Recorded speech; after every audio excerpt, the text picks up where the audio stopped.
What's up guys, this is your favorite fanfic YouTuber, the Fanfic Majesty. Join my Discord if you want to chat and share your thoughts, the link is in the description. 5 PS Chapter 116 There's definitely a problem here, the fourth update asks for subscription. Chapter 116. There's definitely something wrong here, fourth update, please subscribe.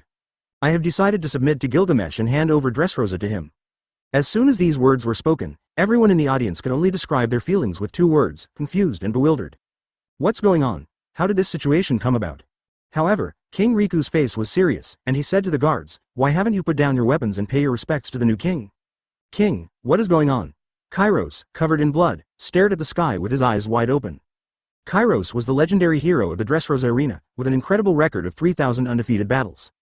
Later, he married Princess Scarlet of the Riku royal family, left the palace, and started a family, giving birth to Rebecca. Even though he had been living in hiding as Zero, when he heard the pirates attacking the palace, he rushed over without hesitation. As soon as he arrived, he immediately fought with Shiryu, covered in blood and with bloodstains all over his body. "Kairos, how did you end up like this?" King Riku frowned and then requested, "My king, please heal him." "Alright." Gilgamesh nodded and casually used his healing powers. For someone with countless treasures, this was not difficult. However, Kairos still had a look of shock on his face and asked in a daze, "Father, why?" "Kairos, you must understand, I am old now." King Riku said in a deep voice, "I have no sons, and my daughter does not have the qualities of a king." "Are you saying that you want to take him as your son-in-law?" Kairos was taken aback, but his reaction was not as intense as before. The Riku royal family only had two daughters. The eldest daughter, Scarlet, was married to Kairos, and the second daughter, Violet, would later join the Don Quixote family under the condition of protecting her father's life. For the Riku royal family, who had no male heirs, it was normal to find a son-in-law. Although this person in front of them was a pirate, his strength was extraordinary. King Riku's choice was surprising, but not entirely impossible. Upon hearing this, the others breathed a sigh of relief. So that's how it is, it makes sense now. Some lackeys even joked with their companions, "Our boss is amazing. He just had a chat with the king and managed to win the king's daughter." However, to everyone's surprise, King Riku himself seemed to be stunned after hearing their words. He then approached Gilgamesh. "Advertisement, my king. I hope my daughter Viola can serve by your side as a maid." "What do you mean?" Gilgamesh's eyes instantly turned cold. "A mere subject wants to order me around, threaten me." No, you misunderstood." King Riku quickly shook his head and said anxiously, "I just think that my king needs a maid, and she has the ability to serve by your side. If you don't believe me, you can let everyone compete for the position." King Riku said without hesitation, "Compete? Compete to be a maid?" Everyone's faces were filled with confusion. I remember Kairos just said that he would marry into the family, right? At the very least, there should be a marriage alliance. "What are you thinking?" Before everyone could question further, Doflamingo couldn't help but speak. "Why did you decide to submit?" "What about me? What is the meaning of my existence?" "Why not submit?" King Riku asked in a strange tone. "Your Majesty's courage is the strongest I have ever seen. What's the problem with submitting to such a man? I believe that under the correct leadership of the king, Dressrosa will definitely experience a leap in development. For this reason, why can't I submit to the king?" Doflamingo opened his mouth but couldn't say anything for a while. Yes, the charm and courage of Gilgamesh are definitely the strongest he has ever seen. Is it strange to submit to such a man? Not strange? But aren't you exaggerating a bit too much? You are the king of Dressrosa?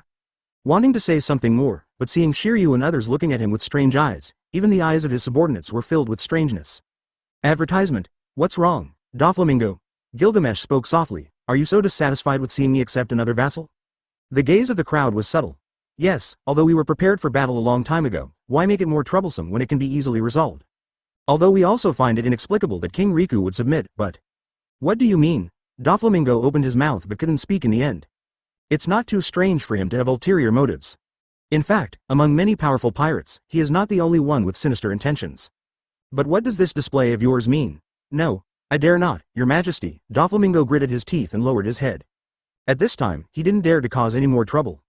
"Then let it be," Gilgamesh said lightly, "this country belongs to me." "Yes." Shiryu laughed loudly and nodded one after another. Aliarushi and others had an unpleasant expression, but under the pressure of King Riku's gaze, they still nodded. 2.2 So King Riku enthusiastically began arranging the succession ceremony. Doflamingo could only watch with an unpleasant expression as things unfolded step by step. His identity as the former royal family of Dressrosa was useless. Damn it. There must be something wrong here. Definitely something wrong. Doflamingo looked at the figures of King Riku and Gilgamesh with a resentful heart. Is it brainwashing, threats, or something else? There must be something wrong here, definitely. Gilgamesh glanced indifferently at Doflamingo and then turned his head away. Just as Doflamingo thought in his heart, there was definitely something wrong with the scene just now. Chapter 117. Let's talk about the maid first. Please subscribe for the 5th update. Chapter 117. First, deal with my maid. 5th update. Please subscribe. Host: Zhao Xu. Character templates. 1. Uchiha Madara, 83%. 2. Saitama, 71%. 3. Gilgamesh, 57%. 4. Ito Makoto, 35%. Fortunately, the realism has increased a lot. Zhao Xu sighed inwardly. In fact, before setting off for Dressrosa, Zhao Xu had already arrived and was contemplating the next steps. Dressrosa needs to be controlled. Although the artificial devil fruit's ability to provide the system with a large amount of energy and enhance realism like a real devil fruit is still unknown, it is worth a try. Therefore, Dressrosa must be taken. The only question is how to take it. If it were a threatening battle, it would naturally be possible. However, the world government is likely to retaliate, and Zhao Xu himself is not keen on seizing power by force. Moreover, he has already fought the world government using Uchiha Madara's identity, and now he wants to fight using Gilgamesh's identity. He's getting a little tired of it, but if it's not a threatening battle, he would have to listen to Doflamingo's advice and play a conspiracy using his identity as an excuse. However, this is not what Zhao Xu likes, and it doesn't quite fit Gilgamesh's character. So after thinking for a long time, Zhao Xu finally decided, instead of forcefully seizing the kingdom of Dressrosa, why not just let the other party give it to him? To achieve this, he would need other abilities. He won't mistreat them, and the Riku royal family won't have to suffer as much as Doflamingo did in the original story. It's definitely better than their original fate, right? But achieving this goal is not simple. So Zhao Xu searched for Gilgamesh's treasure vault for a long time, hoping to find a noble phantasm that would be enough to achieve his goal. To put it simply, he was looking for a charm-type noble phantasm. Advertisement. Unfortunately, he didn't find anything useful at all. It's not that he didn't find any. In fact, he found 7 or 8 noble phantasms that could charm others. But unfortunately, none of them were usable. For example, the noble phantasm of Sisegu Tuko, the eldest daughter of the Gorgon sisters, Goddess's Smile. Oo Renkai Zhuangyu. Rank: B-type. Noble phantasm that affects people. Range: 1 to 20 maximum capture. One person derived from the charm of the goddess who has captured countless heroes. Whether it's a seasoned warrior or an upright gentleman, no matter what kind of man, it can kill, conquer them and show you the strongest sweet words injected with love. The sorrowful gaze becomes its blade, and the intoxicated whisper becomes its poison. Damn it, how is it possible for this kind of treasure to exist? For example, Vlad III's noble phantasm, Legend of Dracula. It materializes the image of Dracula, which has been passed down through generations, transforming into a vampire. As Count Dracula, Vlad will seal away his general skills and noble phantasms, but in return, he will greatly enhance his physical abilities, transform into animals or mist, gain healing abilities, the mesmerizing mystic eyes, as well as weaknesses to sunlight and holy seals. However, once this thing is used, it will lose its sanity. No, it can't be used. In fact, Gilgamesh himself also has the means to mesmerize others. The inherent skill that young Gilgamesh possesses, beautiful youth, see. It displays the nature of a lovable beautiful youth. Although it has a magic effect that can mesmerize both genders, it can be avoided through magical resistance. Even without magical resistance, the effect can be mitigated by having a resistant will. But this thing, Zhao Xu would rather die than use it on an old man. So he can only continue searching. There are too many noble phantasms in Gilgamesh's treasury, so many that even he himself can't count them. If we're talking about mesmerizing noble phantasms, there must be some advertisement, but it's quite troublesome to find one that can be used without many side effects and is more in line with the character design. After all, the ability to mesmerize is mostly favored by female heroic spirits. As a result, Zhao Xu searched, and finally, in the process of searching, when he faced a mirror-like noble phantasm, he suddenly saw the Rinnegan in his own eyes. Yes, it's troublesome to find noble phantasms in Gilgamesh's treasury, but why not just not use Gilgamesh's abilities? Although Zhao Xu is playing the role of Gilgamesh, he is not Gilgamesh himself. Therefore, in the end, he used an ability brought by the Uchiha Madara template, Distinguished Heavenly Gods. Distinguished Heavenly Gods is the strongest illusion technique in the Hokage world. Its effect is to manipulate others unconsciously and permanently and completely change their thoughts and will. Its power is immense, and each use requires more than 10 years of cooldown time, unless there is Senju Hashirama's chakra to use it again in a short period of time. Originally, only Shisui's Sharingan had this ability, but when Zhao Xu raised the realism of the Uchiha Madara template to 83%, he unexpectedly gained Uchiha Madara's ability. The basic 5 major elemental techniques, 850 illusion techniques, physical techniques. Some skills that Uchiha Madara didn't have also appeared in Zhao Xu's mind. Uchiha Madara was already a master of illusions, having once controlled the 4th Mizukage with illusions. His illusion abilities were extraordinary. With the increase in realism, it is normal to possess distinguished heavenly gods. Although distinguished heavenly gods consumes a lot, its controllability is strong, silently changing others' thoughts, making them panic. As for the cooldown time, Zhao Xu, who already has Uchiha Madara's physical qualities at a level close to max, is not worried at all. The cooldown time is shortened to 3 months, which is not long or short, but completely acceptable. Perhaps when there is time, he can completely control his team. Those powerhouses like Shiryu, although they are strong, they are too individualistic and their personalities are somewhat brutal, making them difficult to control. Zhao Xu, wearing the guise of Gilgamesh, pondered the next steps. The king has already changed, and he has become the king of Dressrosa. So, what's next? Gilgamesh calmly turned his head and looked at Viola, who had tears in her eye sockets, a stubborn expression on her face, and a serious sense of resistance. Let's deal with my maid first. Chapter 118. CP0 is in action. 6th update, please subscribe. Chapter 118. CPO in action. 6th update, please subscribe. Originally, the order Zhao Xu gave to King Kuliwang was to be loyal to him. However, being too loyal seemed to have turned him into a bootlicker. Looking at him, it feels like if it weren't for his eldest daughter already being married to Julius and even having children, he would probably send his eldest daughter over as well. But in the end, bootlickers have nothing, for example, this one. Violet gritted her teeth, tears in her eyes, and a face full of defiance. She didn't want to be this maid at all.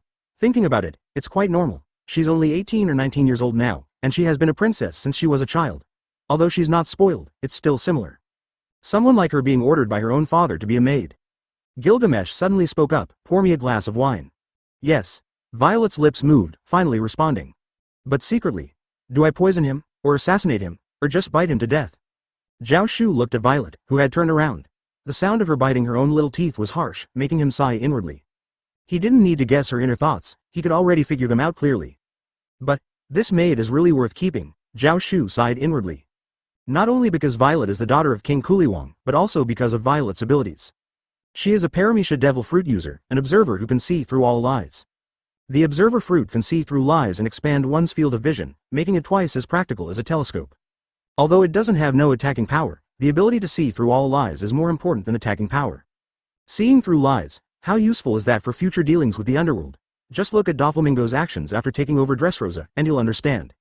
He knew that leaving King Kuliwang behind would bring some hidden dangers, but he still chose to spare King Kuliwang's life in order to make Violet loyal to him. Because this ability is too useful. Advertisement. Come, please. Violet gritted her teeth and handed over the wine. Gilgamesh casually glanced at it. The originally crystal clear liquid was filled with poison that looked like flour. She didn't even bother to hide her thoughts. To kill someone, who would use this much powdered poison in proportion to the wine? This is not wine at all, it's clearly paste. You little girl, what a waste. Gilgamesh shook his head slightly. This is a wine treasured by the Shi family. It's a waste to give it to you, Violet snorted lightly. No, Gilgamesh shook his head gently, it is an honor for this wine to be consumed by me. HMPH, Violet coldly snorted and didn't continue speaking. She is now dressed in a black and white maid outfit, with lace borders, a flowing skirt, and a tall and graceful figure, exuding a unique charm. Long and slender legs, slender and round, wearing light purple dance shoes below, emitting a unique charm. Although her face still carries a hint of youthfulness, there is a faint mature charm. If Zhao Xu remembers correctly, she seems to be a professional dancer in the future. Gilgamesh blinked his eyes and suddenly took the poisonous drink from Viola's hand, which looked like paste. Huh? Viola was stunned, and then watched as Gilgamesh drank it all. Wait, you. Although she was determined to poison him, she really didn't intend for Gilgamesh to drink it. Otherwise, who would poison someone like this? Now that she saw Gilgamesh drink it, Viola suddenly panicked. However, the next second, she saw Gilgamesh shake his head lightly and disappear into the palace. Indeed, this kind of wine is not good at all. Maid, don't add anything to my wine next time, you've ruined my good wine. Viola was stunned, her face instantly turning red, she yelled at Gilgamesh with anger. I don't care, I want to add it, I want to poison you. The king of Dressrosa has been replaced. Advertisement. This news spread instantly throughout the world. Although changing kings is not a big deal in various countries, this time, it was the king of Dressrosa, Riku, who voluntarily proposed it. Where else would a king ask to be replaced? But here, it happened. Everyone was surprised and all eyes were on them. Even the world government was in turmoil, but they couldn't say anything to veto it. Riku is the rightful king of Dressrosa and naturally has the power to handle Dressrosa's affairs. Even if they deliberately caused trouble, they couldn't do anything. Although they didn't understand Riku's choice, after Gilgamesh succeeded him, he wasted no time and started governing the entire country directly. He had the skill of leadership, A+, and was an important talent for commanding large armies and governing a country. Although many former soldiers of Dressrosa were dissatisfied with Riku's abdication, after he made several visits to various military and government institutions, people quickly began to rally behind him. Power was smoothly transferred between departments, and in just a month, without bringing in outsiders, he completely took control of the entire kingdom. Then, without hesitation, he ordered Doflamingo to use Dressrosa's military manufacturing department in the underworld to start trading. At the same time, the most crucial order was for Doflamingo to welcome Mgai Sakurang and start researching artificial devil fruits. Doflamingo's face turned pale, but he had no choice but to comply. This was originally his plan, but the reason he proposed it was because he thought he could carve out a big piece of cake on Dressrosa with his identity. In a room in Dressrosa. Damn it, damn it, damn it. Doflamingo punched the ground in anger, causing cracks to appear. This is not the result I wanted. Gilgamesh was actually very generous and gave a lot of wealth to people like Shiryu who followed him. But how can it be comfortable to be someone's subordinate? Suddenly, Zero, you seem to have some emotions. A cold voice sounded, and Doflamingo suddenly looked up, his pupils shrinking. CPO. Chapter 119 The Fifth Character Template. 7th more please subscribe. Chapter 119, Template for the Fifth Character. 7th update, please subscribe. A tall figure, wearing a white cloak and a peculiar mask. Isn't that a member of CPO? CPO is the secret highest level organization directly under the world government, known as Cypherpol Aegiso, consisting of CP1 to CP9. Within CPO, there are top-tier experts whose strength is no less than that of marine admirals, known as the strongest shield of the celestial dragons. Of course, they are primarily engaged in espionage and intelligence work. What does CPO want with a pirate like me? Doflamingo squinted his eyes, a hint of fierceness flashing in his gaze. Please refrain from making baseless claims. Although you are no longer a celestial dragon, you still possess noble blood. Is it strange for me to appear here? The CPO envoy spoke softly. Of course it's strange, Doflamingo sneered. Weren't you CP9 before? Now that he has become a king, you've come? That's right. The CPO envoy nodded without hesitation. Because he has become a king, your transactions with the world government cannot continue, so we are here. If these words were heard by others, it would surely cause a huge uproar. One of Gilgamesh's Shichibukai actually has a connection with the government? And it's a connection targeting Gilgamesh? Moreover, it's a transaction. Doflamingo took a deep breath, his gaze cold and stern. In fact, among the Shichibukai, his connection with the government is the closest. As a former celestial dragon, he can even mobilize the government's power to make them acknowledge that the newspaper had printed incorrect information. Their secret contacts are countless. He, Doflamingo, is not a man who is willing to be subservient to others. Become someone else's subordinate. What a joke. Do you have any information about Gilgamesh? The CPO envoy calmly spoke, without any sense of oppression when facing a Shichibukai. Because his strength is no weaker than Doflamingo's. No. Doflamingo replied irritably. That guy is nothing but a mystery. Has your government found any information? Advertisement. I do know that he claims to be the 5th king of Uruk, but I have never heard of the name Uruk before. His transactions with the world government are aimed at Gilgamesh. Regardless of what others may think, this man who claims to be the oldest king in the world has indeed stirred the hearts of the world government, or rather, the celestial dragons and the 5 elders. Although the 5 elders did not reach any conclusions after reporting, their private attention has never diminished. If it weren't for the fact that both the Marines and the world government have been greatly weakened recently, it would probably not be an investigation but a direct confrontation. Regardless of whether those words are true or not, killing him is never wrong. I understand. The CPO envoy did not pay any attention to Doflamingo's temper and remained calm. Or rather, they have also investigated Doflamingo's affairs and have some understanding. That man is indeed a mysterious existence. In fact, besides Doflamingo, they have other informants as well. How could the prestigious world government easily believe the words of a pirate? However, the world government originally intended to use the name of the Shichibukai to establish contact with Gilgamesh and gradually infiltrate. Who would have thought that Gilgamesh would not become a Shichibukai, but instead pass on that title to Doflamingo?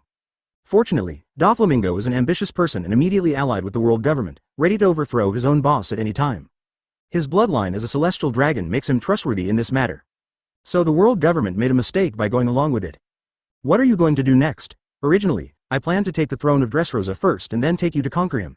Now I don't have this excuse anymore, Doflamingo sneered. He wants the throne of Dressrosa, not for Gilgamesh, but for himself. It's not a big deal, CP0 calmly said. Oppressing celestial dragons is indeed a crime. Forcibly seizing someone else's throne is also a crime, but crimes like these are easy to find if you want to. Now our power is insufficient, we need to recover, so. A glimmer of light flickered in his eyes behind the mask. Let intelligence lead the way. In reality, Zhao Xu didn't really understand the thoughts of CP0 and Doflamingo, but even if he knew, he wouldn't care. Because what he relies on is not some hidden intelligence or righteous reasons. It's strength, advertisement as long as there is strength, no matter what he does, who dares to come after him. The 4 emperors don't even need to be investigated, but is there anyone who goes to find them? However, after a while, Zhao Xu unexpectedly discovered the world government's plan. Because, oh my king, She is an outstanding officer I recently discovered. I recommend her to be our liaison with the underworld. Doflamingo praised this officer with his unique voice for a long time. But he didn't notice the puzzled look in Gilgamesh's eyes. Interesting. Suddenly, a smile appeared on Gilgamesh's lips. Woman, what is your name? The woman standing before him, tall and elegant, dressed in a secretary outfit, calmly said, Khalifa. Yes, that's right. This woman is one of the members of CP9, an internal special forces organization of the world government. Originally, she was supposed to be undercover as the secretary of Iceberg, the head of the Galila Company, in Water 7. But now, under a series of circumstances, she ended up on Gilgamesh's side. Very good, very powerful. It must be that Doflamingo has some ulterior motives. That's normal, Gilgamesh nodded, and then, to give Doflamingo face, he elevated Khalifa's position and ordered her to become an official in the black market. It may seem strange for CP9 to manage the black market, but in reality, they will go to great lengths to do so. Because if they do their job well, they can advance further and get closer to their goal, Gilgamesh. For this reason, they won't easily contact the world government, and they will even act impartially, working hard to build relationships with others. Even if they suffer little, they won't complain. Instead, they will do their best to fulfill their duties. Because they want a bigger reward, for example, like Iceberg, when the critical moment comes, they will turn against him and capture Iceberg and Robin without leaving a trace. But in reality, before they truly rebel, they are the most dedicated and capable employees. That's good, this actually helps me, Zhao Xu chuckled in his heart. It just so happens that he has another thing to do. He lowered his head slightly, following the prompts of the system template. Congratulations, host, for unlocking the 5th character template. This character, perhaps it's more suitable there. Chapter 120 I came to fight with you, please subscribe for the first update. Chapter 120. I've come to fight you, first update, please subscribe. Wano country is a rare country in the Grand Line that could have joined the world government but has chosen not to. Most other countries did not join the world government because they couldn't afford to pay the celestial dragons exorbitant fees. But this country is different, it is a closed-off country. It never receives outsiders and does not join the world government, not even allowing marine ships to enter. Due to its treacherous terrain and harsh sea currents, coupled with the strong samurai forces unique to this country, even the world government is unwilling to expend too much effort to conquer it. And the general in charge of this place has already allied with Kaido. They have expelled the Kazuki clan, taken control of the entire country, and built factories.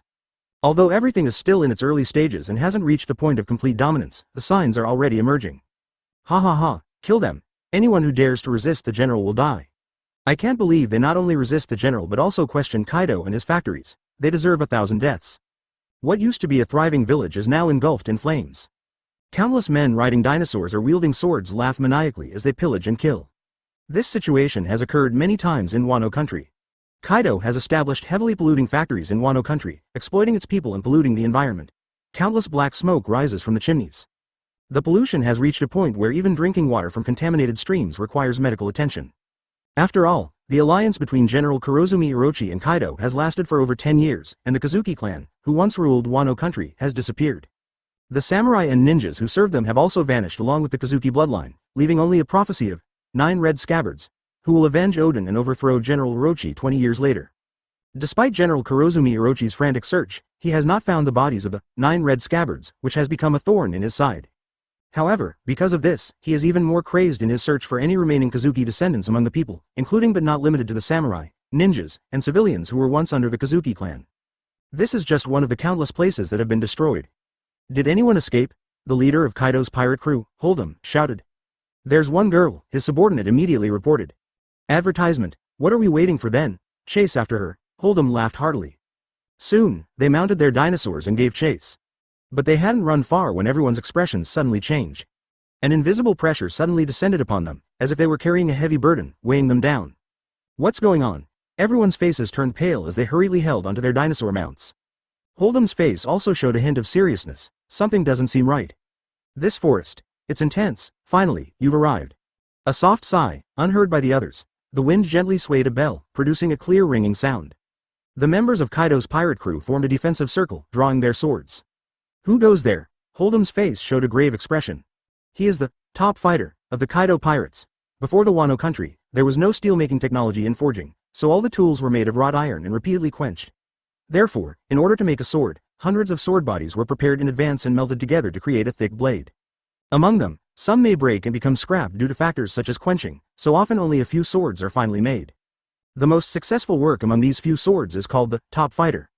And within the Kaido pirates, the position of the top fighter is only second to the big shot, Basil Hawkins, the magician with a bounty of 320 million berries in the future, is also a member of the top fighters.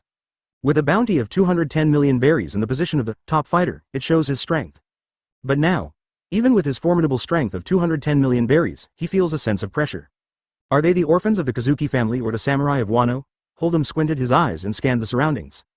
The Kazuki family is also a formidable force, although they were wiped out more than a decade ago. However, it is normal for some surviving samurai who served the Kazuki family to seek revenge against them. The samurai strength of Wano is also not weak, there are always some powerful werewolves. Please give me flowers. Advertisement General Kurozumi Orochi's oppression of Wano is strong, so it is also normal for some powerful samurai to be unable to resist attacking them. That's why these strong top fighters are leading the behavior of suppressing and completely destroying a village. Among them, the strongest. Is it you? A voice that seemed like a sigh. This time, it clearly reached Hold'em's ears. He suddenly turned his head and looked up. A man was casually sitting on the branches of a tree. That man had a fierce expression, a scar on his left face, an eye patch on his right eye, and an elegant black and white feather coat that revealed an uncontrollable ferocity. The wind seemed to be driven by this momentum, causing Hold'em's hair to sway, and a fierce killing intent swept over him. A fierce momentum pressed down, but strangely, it sounded like everyday conversation. But I can't not write it, because by the time One Piece finishes, I guess I would have finished writing the whole thing. The crisp sound of bells rang behind him, making him unable to help but turn his eyes back. Or maybe, this is just an ordinary conversation. His hair stood up in small bunches, tied behind his head. Suddenly, the man grinned, revealing a slightly fierce and ferocious smile. Captain of the 11th Division of the Godai 13, Zaraki Kenpachi. I've come to fight you. So please forgive me if there are any questions about Wano Kuni. How long are you going to look over there? Because One Piece hasn't finished yet, there are probably some bugs in the story of Wano, and the introduction might be a bit long. After all, I guess many readers haven't reached that part yet. Huh? Hold'em was stunned, only to realize that the place he had just looked at was already empty. 0.0 in the next second, and at the tip of each bunch of hair, there was a bell? You're Hold'em, right? The man's voice was slightly hoarse, but it carried a strong killing intent. Why do you know my name? Who are you? Hold'em subconsciously asked. Chapter 121 Fifth Template. Zaraki Kenpachi, second more please subscribe. Chapter 121, Template 5. Zaraki Kenpachi, second update, please subscribe. Zaraki Kenpachi is Zhao Xu's fifth template. He is from Shinigami, and is the captain of the 11th Division of the Godai 13, the 11th generation Kenpachi. He is also the first captain in Soul Society who doesn't understand Bankai, probably the only one. The name Kenpachi itself represents the title that only the person who loves fighting the most and kills the most enemies in the 13th Division of the Godai can possess. Its meaning is that no matter how many times he is cut, he will never fall down. And Zaraki Kenpachi is the one who killed the previous captain of the 11th Division, Kiganjo Kenpachi, and obtained the title of Kenpachi. In Zhao Xu's world, he also has another nickname, the number 1 god tier in Soul Society. Of course, in the end of the story, he finally learned Shikai and Bankai, and can release skills. This is the man who, when he was a child in 867, was able to defeat Unohana Retsu, the first Kenpachi, captain of the 4th Division of the Godai 13. Later, because he enjoyed fighting with Unohana Retsu and was afraid of losing such an enemy, and losing the joy of battle, he subconsciously weakened himself to the same level as the enemy, in order to match Unohana Retsu's strength. After sealing his memories, he gradually became the familiar person to everyone. Yes, after becoming weaker, he used his god-tier power to defeat the previous Kenpachi and became the captain of Soul Society. He is a battle maniac, and fighting is like food and water to him. He exists for the sake of battle, and regards battle as more important than anything else, even disregarding the overall situation. Only killing is the source of happiness. Because he enjoys the process of killing, he becomes stronger when facing strong opponents. I've come to fight you, Zaraki Kenpachi showed a smile. Although it was just a happy smile in his heart, in the eyes of the crew members of the Kaido pirates like Hold'em, it was a ferocious smile. Fierce killing intent enveloped the entire scene, as if it had substance, pressing down on everyone. The 13th Division, captain of the 11th Division, Zaraki Kenpachi, Hold'em gritted his teeth. What the hell is that? Is it an organization that opposes Kaido-sama? In fact, the New World is completely divided among the 4 emperors. Except for a few bases belonging to the Marines, the rest are all territories of the 4 emperors. The pirates in the New World either belong to the 4 emperors or form alliances to oppose them. Just like the pirate alliance between Luffy and Trafalgar Law against Kaido, or the pirate alliance between Capone Bej and Charlotte Linlin against Big Mom. However, most pirates do not have the same level of action as these alliances. As an elite under the 4 emperors, when Hold'em heard the name, 13th Division, he immediately thought of this aspect. Is the 13th Division made up of a total of 13 squads? And this guy is only ranked 11th? Advertisement, what? What a joke. Hold'em gritted his teeth. Even if the other captains are similar to him, or even weaker, there should still be 13 people of the same level. There are 13 similar individuals? Although there are constantly new heroes in this vast sea, how could so many suddenly appear? What's wrong? Just as Hold'em was pondering, he suddenly heard Zaraki Kenpachi speak. Didn't I say it? I've come to fight you. If you don't answer anything, does that mean we can start? Thump. His heart suddenly skipped a beat.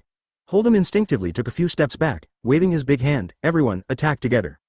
Although not everyone in the Kaido Pirates is an extremely powerful individual, they are all strong. There might be some chance of winning if they attack together. Although they haven't fought yet, just from the killing intent alone, Hold'em doesn't think he has much chance of winning. That killing intent is too pure, it is the purest killing intent. This kind of killing intent, he has only seen it on Kaido of the Beasts, one of the 4 emperors. Together, Zaraki Kenpachi tilted his head. Although I specifically waited here to fight you, but it's not a bad thing to have more ants to clean up. Hold'em took a deep breath and suddenly drew his own sword. It was a sword with a star-shaped handguard, with a slender blade. Although it did not belong to the ranks of famous swords, it was still a fine piece. In the future, he would also obtain an artificial devil fruit, possessing the power of a lion and even the ability to attach flames to the blade. But the artificial devil fruit had not been created yet, and he did not have that ability now. But even so, he was a true opponent of 10 Kaido's pirate crews. Not bad. Zaraki Kenpachi showed a smile and casually commented, stiff posture, full of loopholes, but the killing intent is not bad, it must have killed many people. You barely live up to the reputation of a strong one I asked for, but you're not qualified enough to fight me. Zaraki Kenpachi said in a tone as if asking if he wanted something to eat. How about it, should I let you have a go? Advertisement, what? Hold'em was taken aback. I'll let you make the first cut. Zaraki Kenpachi calmly said, stretching out his hands and pulling open his clothes, revealing his sturdy chest. Anywhere is fine, go ahead and cut me. What? The members of Kaido's pirate crew's faces change. What is this man talking nonsense about? This will be a bloody show. Kenpachi smiled and said, come on, whether it's the neck, the stomach, or the eyeballs. Or it would be even better if you kill me with this move. Don't be afraid here, come on, Kenpachi suddenly shouted, his eyes flickering with madness. He was a true fighter of Kaido's Beasts pirates. The members of Kaido's pirate crew who were shouting and crazily rushing forward, maintaining their charging posture, stood still in a daze, their faces full of horror. The dignity of a warrior? Morality? Hold'em's face changed, and then he suddenly made a move. However, what's wrong, is this all you've got? The next second, everyone heard the disappointed sigh of that man, really? Since you want to die, then we dare to bury you. With all his strength, even a small mountain could be ridden down. But the hand that held the sword was covered in blood, with the palm split open. What a disappointment. Swish, the air fell silent. Because Hold'em suddenly swung his long sword. Hold'em's sword, which was meant to strike Zaraki Kenpachi, didn't even scratch the man's skin. What does that kind of thing matter to pirates? With this move, he aimed straight for Zaraki Kenpachi's neck and swung. They were pirates, the ruthless and evil kind of pirates. Chapter 122 Aran Shaozi, please subscribe for the 3rd update. Chapter 122. Aran Shaozi, 3rd update, please subscribe. Hold'em stared blankly at his sword and at his bleeding hand. The blood dripping down, and a faint pain came from his tiger's mouth. Is this a joke? Hold'em stared blankly, his expression dull. I clearly swung my sword with all my strength, but why? Why doesn't he have a single wound? Why, is it my hand that's bleeding? How is this possible? What's wrong? Is this all you've got? In the next second, he heard the disappointed sigh of that man. What a disappointment. Hold'em's face changed, instinctively stepping back. He looked at Zaraki Kenpachi in horror and asked sharply, What ability did you use? What kind of devil fruit ability do you have? Ability? Devil fruit? What's that? Zaraki Kenpachi snorted disdainfully. Let me tell you why your sword can't hurt me. It's actually nothing special. Zaraki Kenpachi calmly explained, when the Ryatsu of 2 people collide, the weaker person will get hurt, that's all. Simply put, it's just that the spiritual power I unconsciously released is a bit stronger than your sword meant for killing enemies. That's all there is to it. Ryatsu? Spiritual power? What is that? Everyone looked confused, completely unable to understand each other's words. Really, I've wasted so much time waiting for trash like you. Zaraki Kenpachi sighed. But forget it, it's disrespectful to talk too much to an enemy, so. He drew his sword. It was a long-sleeved sword, almost as tall as a short person when laid flat, commonly known as a field sword or a great sword. The handle of the sword was wrapped in white cloth, with no handguard, as if it was just a gap to distinguish the blade from the handle. And the most crucial part, the blade was covered in countless marks that resembled saw teeth. Advertisement as if it had been hacked by countless swords. Now, it's my turn. Zaraki Kenpachi raised his sword high. At least, you can make this sword a bit sharper. I'm counting on you for a real fight. Hold'em's face changed drastically. Without hesitation, he jumped. For a moment, his subordinates hadn't even reacted. Did they really need to escape from a true fight, even as the 4 Emperors' pirate crew? But Hold'em didn't hesitate. Damn it, he's too strong. This kind of existence is at least one of the three calamities. No, it might even be like Kaido-sama. Hold'em gritted his teeth, thinking of that most terrifying man. He actively sought death, but couldn't find a way to die. What's the difference between him and this man who can't even hurt a single hair with a sword? No, I can't stay here, I must escape. As for his subordinates, they stayed there just right, serving as cannon fodder for him, holding back that man. Perhaps he could still escape. But in the next second, a soft sigh appeared in his ear. I don't like playing the game of hawks catching chicks with weaklings. In the next second, Hold'em turned his head and saw a flash of a knife. Still, it was a dense forest, although the water in the stream had been polluted and was harmful to animals and plants. But trees were still stronger than humans after all. Even if they absorbed some toxins, it wouldn't be a big problem. Zaraki Kenpachi casually leaned against a tree, and around him, it was filled with blood. The remains of the corpses and severed limbs were scattered around like a slaughterhouse. Blood flowed on the ground, almost forming a small blood spring, turning into the most nutritious fertilizer. Zaraki Kenpachi. This character is strong. Zhao Xu squinted his eyes and thought to himself. Host. Zhao Xu. Character template possessed. Advertisement. 1. Uchiha Madara, 83%. 2. 71%. Gilgamesh, 59%. 4. Ito Makoto, 36%. 5. Zaraki Kenpachi, 37%. With 37% Zaraki Kenpachi, considering his peak period was 80% in terms of realism, it was roughly equivalent to half of his peak period. Of course, all the data was weakened by half, not his actual strength. However, considering the way Shinigami's Shikai was several times stronger and Bankai was 10 times stronger, when Zhao Xu just obtained this character template, Kenpachi already had the strength of a captain. Basically, it could be said that Zhao Xu now possessed all the power of this character. After all, when Kenpachi learned Shikai and Bankai. Not to mention anime, even the manga was almost finished. Suddenly, in the nearby bushes, there was a surge, and a little girl suddenly emerged from the bushes. She wore tall wooden clogs on her feet. Although her face was a bit disheveled, her beautiful appearance could still be vaguely seen. When the girl grew up, she would probably be even more charming. Speaking of which, it seemed that Hold'em and the others were originally chasing after a runaway little girl. This Wano country was specially chosen by him as the stage for Kenpachi's appearance. And his opponent. So, what's next? Zhao Xu squinted his eyes. Yes, in fact, many of Hold'em's inner thoughts were spoken by Zhao Xu through hypnosis. Kazuki Hiyori. But unfortunately, although Hold'em was a true fighter under Kaido, he couldn't compare to the protagonist who had cheats. His inner thoughts were completely useless. Wait, this person is not. Zhao Xu suddenly narrowed his eyes. Or should I say, Aran Kurosaki? Zhao Xu glanced over. Otherwise, why would they resemble Kurosaki Ichigo's inner thoughts when Kenpachi first appeared? The only man in Soul Society who had captain-level strength without relying on Zanpakuto release. The increase in realism is not bad. Although it is the result of my deliberate use of hypnosis, it has indeed increased a lot of realism when facing a true enemy who is second only to the three calamities in the Kaido pirates. So basically, what Zhao Xu currently possessed was the power of Kenpachi that he was most familiar with. The girl was not big, about 14 or 15 years old, with beautiful emerald-colored long hair styled like a noble princess. She had delicate features, wore a pink flower ornament on her head, and was dressed in a gorgeous kimono. Chapter 123 starting today, you will be called Bachin Liu. Please subscribe for the 4th update. Chapter 123. From today onwards, you will be called Hachisengoryu. 4th update. Please subscribe. Kazuki Hiyori is the princess of the Kazuki family in Wano country and the younger sister of Momosuke. When the Kazuki clan was attacked by General Kurozumi Orochi, Hiyori and Momosuke's mother, with the power of the Time Fruit, sent Momosuke, Kinemon, and others 20 years into the future, which is the time when Luffy goes to the New World. However, Hiyori was left behind in Wano country due to concerns about the time travel process. Afterwards, she wandered around and got lost, and after losing her retainers, she took on the name Aran Kurosaki, and became the #1 beauty in Wano country, even capturing the attention of Kurozumi Orochi. She is also one of the 3 top-tier beauties in the One Piece world, along with Empress Hancock and Princess Shirahoshi. As her thoughts wandered, Zhao Xu, playing the role of Zaraki Kenpachi, simply lowered his head and glanced at her, saying, "Where did you come from, little brat? Aren't you afraid of this sword?" Hiyori crawled out of the bushes, her 2 beautiful eyes curiously looking at Kenpachi, her own sword, and the swords of the Kaido subordinates lying around. She truly wasn't afraid of swords. A sword is a deadly weapon, but it is also a means of survival. It is a symbol of power and a necessary existence for the survival of Wano country. Upon hearing Kenpachi's question, she simply smiled and shook her head, indicating that she wasn't afraid. Then, she looked at this burly man with admiration in her eyes. This person is so strong, Hiyori thought to herself. He easily defeated the true fighters of Kaido's pirate crew. She had originally hidden herself, hoping to evade the pursuit of Kaido's men. But she never expected to witness such a scene. True fighters are the embodiment of Kaido's pirate crew's power. Even though Wano country has many formidable warriors, they still fall in the face of many powerful true fighters, dying in battle. This power is the true reason why Wano country has never seen a rebellion. However, now, a true fighter strong enough to stop a crying child has been killed, as if he were trash. This scene was too astonishing, even she was stunned. Advertisement. When she regained her senses, Kenpachi was already casually leaning against the side, resting his eyes.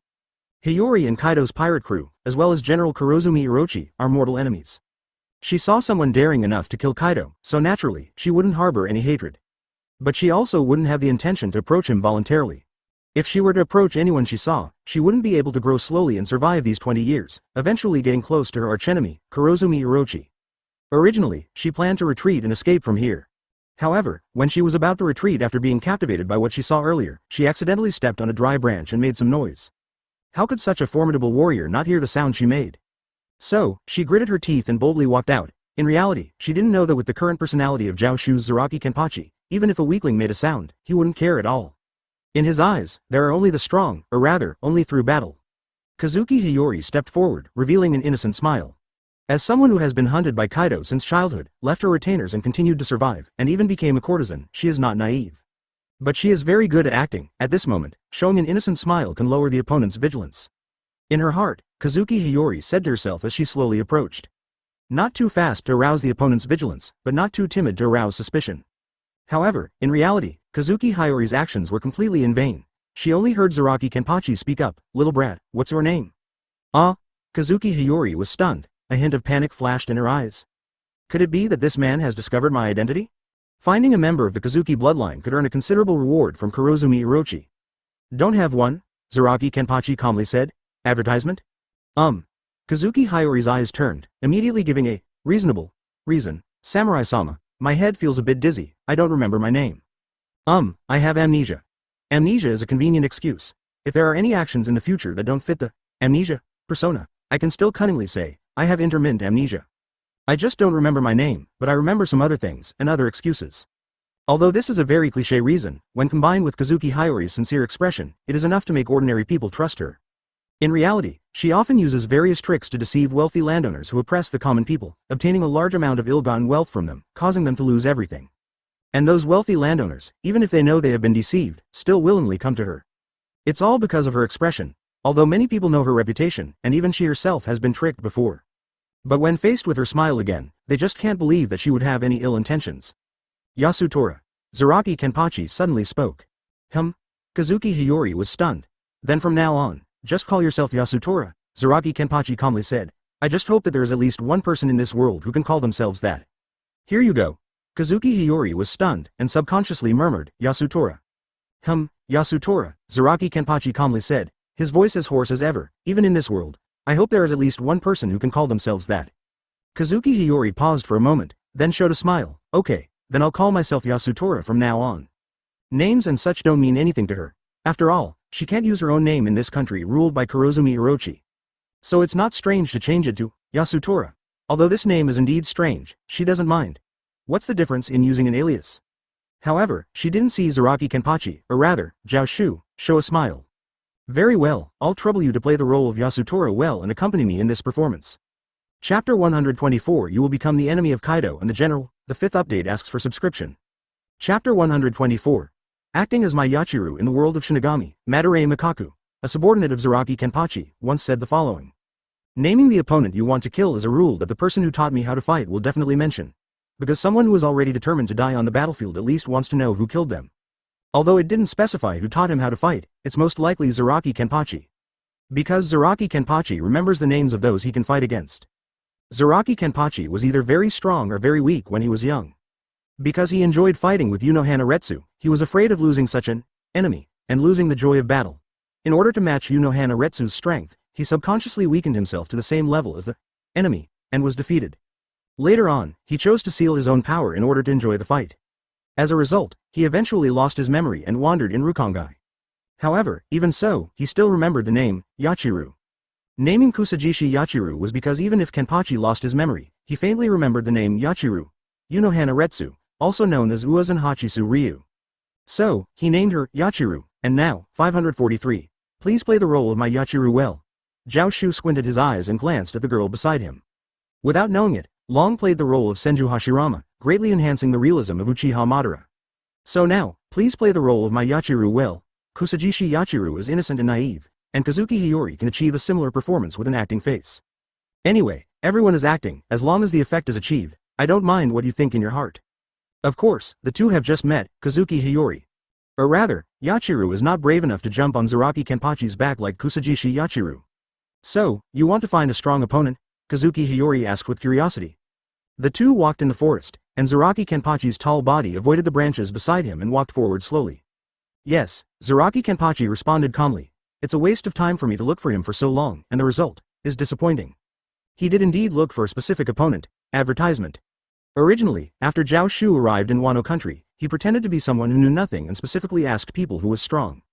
Then, from the mouth of a surviving villager in a destroyed village, he learned about the true fighter of Kaido's pirate crew, Hold'em. After that, he specifically sought him out. It is estimated that the villager's house was destroyed by Hold'em, so Zhao Xu did not hear about Kaido or Kurozumi Orochi from him, but instead heard about Hold'em. Oh, Kazuki Hiyori's eyes turned. I see, a battle maniac. That's how Kazuki Hiyori defined Zaraki Kenpachi. In fact, there are many similar individuals in Wano country. The geographical environment of Wano country is closed, and there are always some powerful warriors who are addicted to fighting and even want to test their skills by killing. Of course, by now, those warriors either died, surrendered to Kurozumi Orochi, or simply became thieves in the mountains. So, should I make use of him? Kazuki Hiyori thought to herself. After all, he wants to fight, and I also want to seek revenge against Kurozumi Orochi. The two are not in conflict, and they can even complement each other.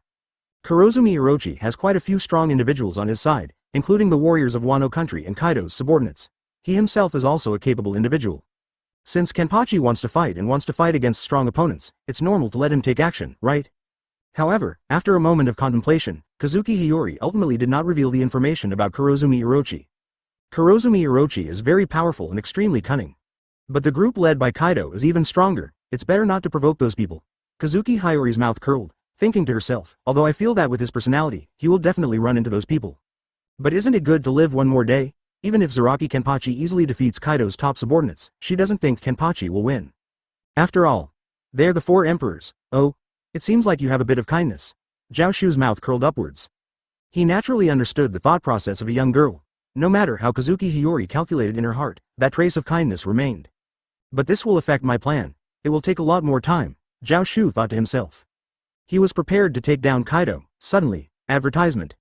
Gurgle. The sound of a stomach growling made Kazuki Hiyori's face instantly turn red. Are you hungry, Hachimaru? Zaraki Kenpachi tilted his head slightly. No, I'm not hungry. Kazuki Hiyori gritted her teeth and forced herself to say, just now, I stepped on a bubble of mud and it made that sound. How could a woman of the samurai family let her stomach growl? It's simply a disgrace to the samurai. Oh, Zaraki Kenpachi responded with a grunt. After a moment of silence, he suddenly reached out and picked a fruit from a nearby tree. If you're hungry, then eat. Kazuki Hiyori's lips moved, but she hesitated. She was indeed very hungry. Kaido's men had already come to kill her, and she hadn't even had a meal before running away. You can't eat this fruit. Kazuki Hiyori sighed and said, the wastewater from Kaido's factory has contaminated the surrounding water sources. The fruits from the trees here and the wild animals that live here are all inedible. What can we eat then? Zaraki Kenpachi asked calmly. Only the vegetables and meat grown in the special farm left behind by Kaido and the shogun. Kazuki Hiyori whispered, in the past, in the farm, you could still see Oden Castle. Oden Castle was a fortress built by the Kazuki clan. It was also her former home. Unfortunately, Oden Castle had long been destroyed by Kaido, and the farm was also sealed off, guarded by powerful soldiers, only for the enjoyment of the officials. Apart from here, there was no safe food in all of Wano country. What's the big deal? Isn't it simple? Zaraki Kenpachi grunted and said, just go there and find something to eat. Let's go, Hachimaru. Huh? Where are we going? Kazuki Hiyori was taken aback. Of course, to the farm. Zaraki Kenpachi said matter-of-factly, didn't you say there's good food there? Kazuki Hiyori was dumbfounded. Yes, there was good food there. Yeah. You will become an enemy of Kaido and the Shogun if you do this. Chapter 125 Road Crazy Duo, please subscribe for the 6th update. Chapter 125. The Duo of Directionally Challenge, 6th update, please subscribe. Kazuki Hiyori's face showed a hint of urgency, wanting to advise but not knowing how to persuade this man. They were rushing towards the farm. What should we do? Kazuki Hiyori was as anxious as an ant on a hot pan. Although she casually mentioned that there were ingredients here, she didn't actually intend for Zaraki Kenpachi to come here and get anything. With your strength, instead of coming here to confront the general and Kaido head-on, why not just rob someone else? There are plenty of unscrupulous wealthy landowners in the city, can't we target them? Why provoke Kaido and the general? Kazuki Hiyori became increasingly anxious, but didn't know how to broach the subject. In fact, she had already mentioned the reasons for her appeal more than once, but Kenpachi's response was, "You said they're strong? Yes, so we absolutely must not provoke them." "That's great. I was just looking for someone stronger than that so-called true strike. It wouldn't be interesting if they were too weak." He became even more excited, so he quickly made a decision, to go to the farm and see if they would come out after a while. If they didn't, then we'll take the initiative to attack.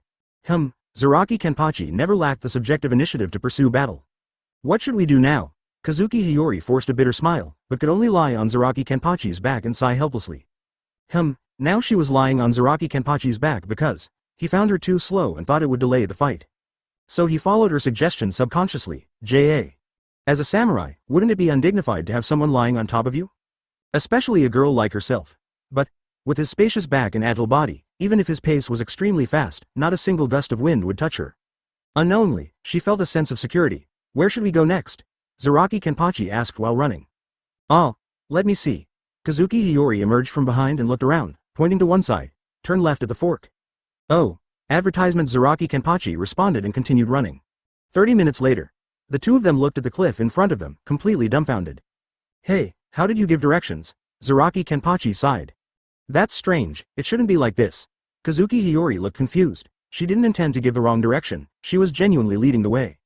After all, even if she didn't lead, others knew the location of the farm, so they would just take a detour. Why is there a cliff ahead now? Kazuki Hiyori was completely bewildered. "What should we do next?" Zaraki Kenpachi asked. Let's retreat and go right at the previous intersection." "Yes, it should be to the right." Kazuki Hiyori hesitated for a moment, then confidently said. Zaraki Kenpachi casually replied, "Is that so?" and continued running. 20 minutes later. The two of them stood there dumbfounded, looking at the familiar cliff in front of them. What on earth is going on? Kazuki Hiyori looked puzzled. She had just heard Zaraki Kenpachi say that he had a poor sense of direction and was not good at perception. But she didn't have these problems. At the second intersection just now, we should have gone straight. Kazuki Hiyori took a deep breath and said seriously, "This time, I'm sure we're right." 40 minutes later. The two of them looked at the familiar cliff and fell into silence. After a moment of silence. "Damn it, let's just go with my intuition," Zaraki Kenpachi said with an unchanged expression. "Yeah, let's go." Kazuki Hiyori wiped the sweat from her forehead. After several times of pointing in the wrong direction, she dared not lead the way anymore. If this were during the war, leading the army in the wrong direction would have meant being executed. It's strange, why suddenly do I not recognize the way? My sense of direction isn't that bad, right? Kazuki Hiyori wondered in her heart. So, from then on, Kenpachi took the lead, FFLX. The next morning, the two finally arrived at the farm. "We actually ran for a whole day." Advertisement. Kazuki Hiyori's mouth twitched as she looked at the familiar scenery, almost feeling tears welling up. They ran for a whole day. Flowers please. They asked the people around them at least 30 times, and in the end, they accidentally took a turn and found the farm. Kenpachi was running so fast, I could see the scenery on both sides flying by even when I was behind him. Kazuki Hiyori forced a bitter smile. If we calculate based on the distance alone, we should have circled Wano-kuni several times by now. That's really, for a moment, she didn't know what to say. In reality, Zhao Xu was not really bad with directions, and Kazuki Hiyori was not directionally challenged either. But Zhao Xu was an actor, so he immediately acted like he was bad with directions. Kazuki Hiyori was not a fool, she knew the way, so. Zhao Xu used illusions to interfere with her sense of direction and vision. It wasn't that he didn't try his best to lead the way, but there was a spy nearby. At this moment, the phone in the shogun's castle suddenly rang. "Then what are we waiting for? Let's go. Are you sure you're not telling a joke?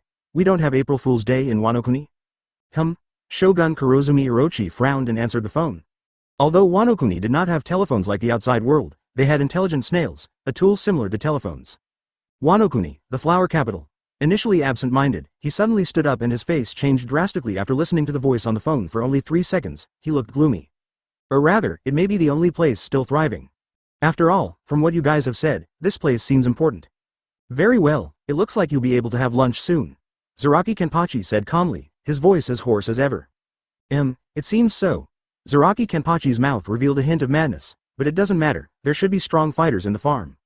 "My farm has been occupied? The real fighter Babanuki left by Kaido was killed? This is the capital city of General Kurozumi Orochi and the most prosperous place in Wano-kuni. There should be a real fight." Kazuki Hiyori hesitated. Zaraki Kenpachi laughed heartily, excitement flashing in his eyes. "Are you sure it's not breakfast? Or maybe the next days?" Kazuki Hiyori's mouth twitched. What did you say, J? Chapter 126 Wanokuna's Strongest Swordsman, 7th more please subscribe. Chapter 126. The Strongest Swordsman in Wano-kuni, 7th update, please subscribe. In an instant, the air inside the Tenshukaku was stagnant. Kurozumi Orochi emitted a dark aura that sent shivers down one's spine. But what was even more chilling were his words just now. Has the farm been taken over? Did Zoro, the true swordsman, really get killed? How is that possible? In Wano-kuni, how could there be someone who can defeat Zoro? Click. Kurozumi Orochi hung up the phone, squinting his eyes. General, a nearby samurai asked in a low voice, do you need us? Kurozumi Orochi remained silent for a moment, a glint of determination flashing in his eyes. Yes, we do need to take action, he said, then, he turned his head and looked at a slender figure. Do you need me to intervene? It was a slender samurai wearing a kimono with the circle, 053, painted on it, his eyes squinted as if he were asleep.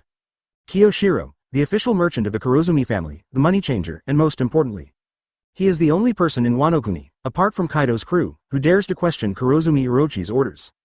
Because he is strong, very strong, extremely strong. One could even say, the strongest swordsman in contemporary Wano-kuni. I leave it to you. Kurozumi Orochi didn't mince his words and nodded directly. Take the palace guards with you. Understood. Kiyoshiro, seemingly half asleep, nodded and stood up, walking straight out. Behind him followed a group of peculiarly dressed individuals, each with a different appearance. The palace guards were originally the bodyguards of Kazuki Oden. 20 years ago, they betrayed him and joined Kurozumi Orochi. They have now become the direct guards of General Kurozumi Orochi and possess considerable strength. After making the arrangements, Kurozumi Orochi sighed, I'll make a call to Onigashima. In reality, the farm being attacked is nothing to him, who controls all of Wano-kuni. The death of Zoro, on the other hand, is what truly unsettles him. Advertisement. Although the general of Wano-kuni and Kaido are allies, General Kurozumi Orochi is well aware that his status is more than one level lower than Kaido's.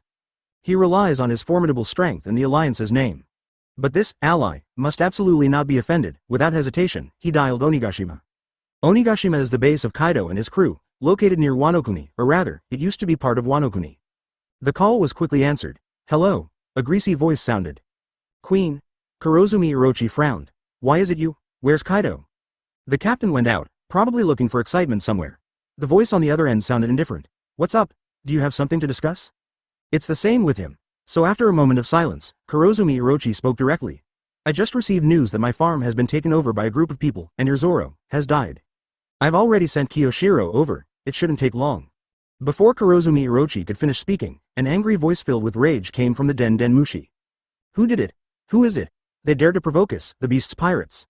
The anger in the Den Den Mushi can still be felt, even through the Den Den Mushi.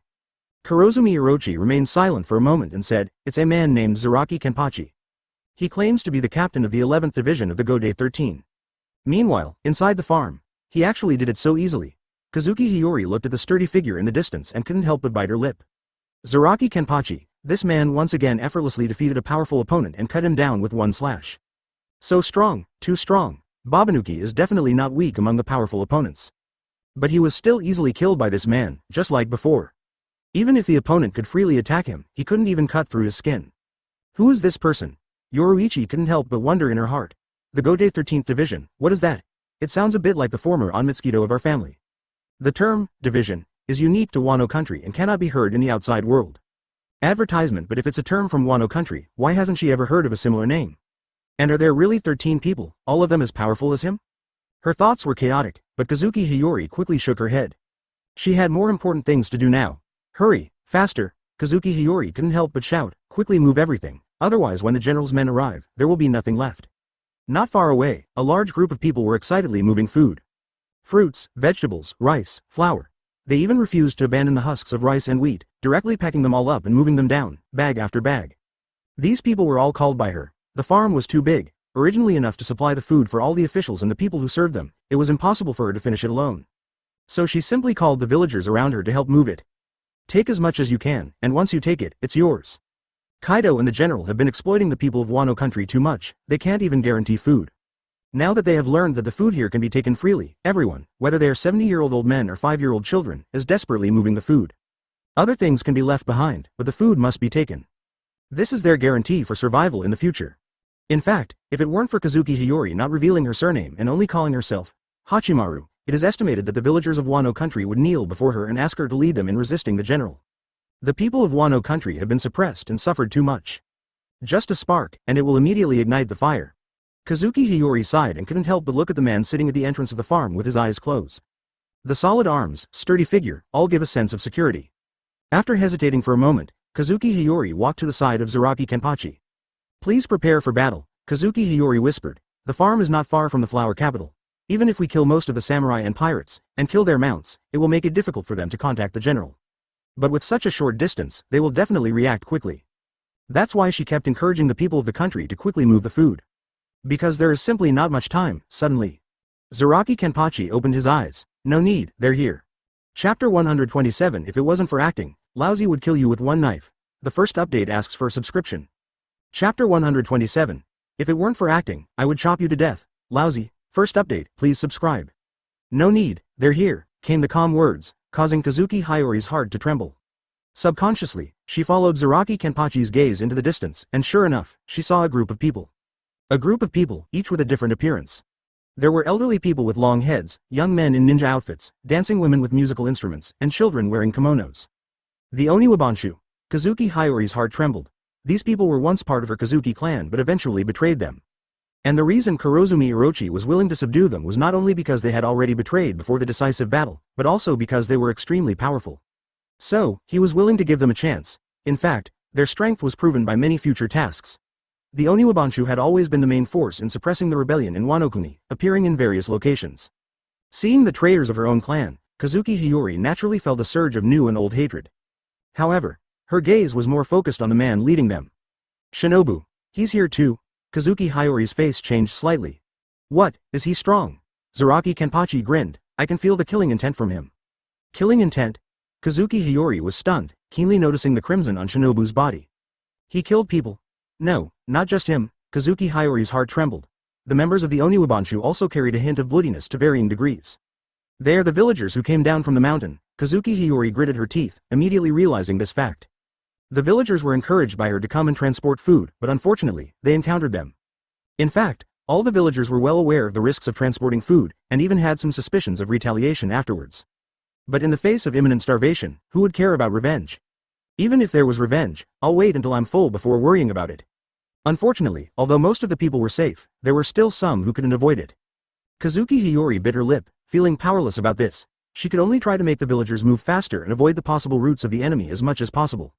There were too many routes to the farm. Even if Kenpachi walked forward to the intersection, he couldn't guarantee that he would encounter them. Advertisement. Is it you guys? Shinobu squinted his eyes, the rebels who killed the real deal and occupied the farm. Why did you kill those villagers? They were just forced by me to transport food. Kazuki Hiyori gritted her teeth. This was the excuse she came up with to help the villagers avoid Kurozumi Orochi's poisonous hands. Forced? Shinobu tilted his head. They seemed pretty happy to me. But it doesn't matter, anyway, no matter what they do, I will kill them. After all.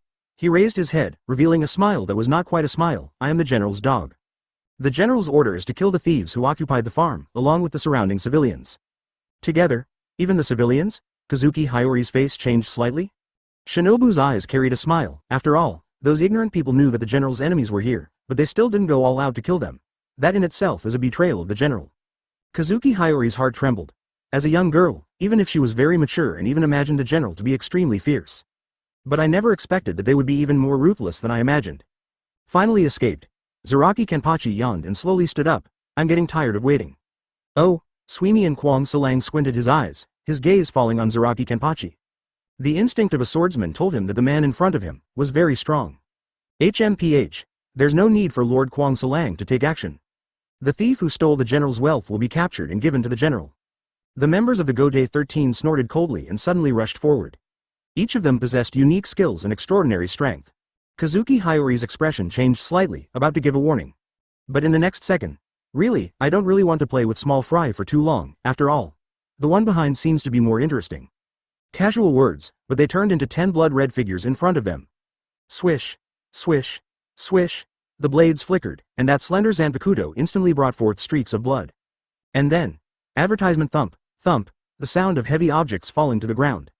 The famous members of the Godai 13 all turned into corpses. Kenpachi is actually this strong.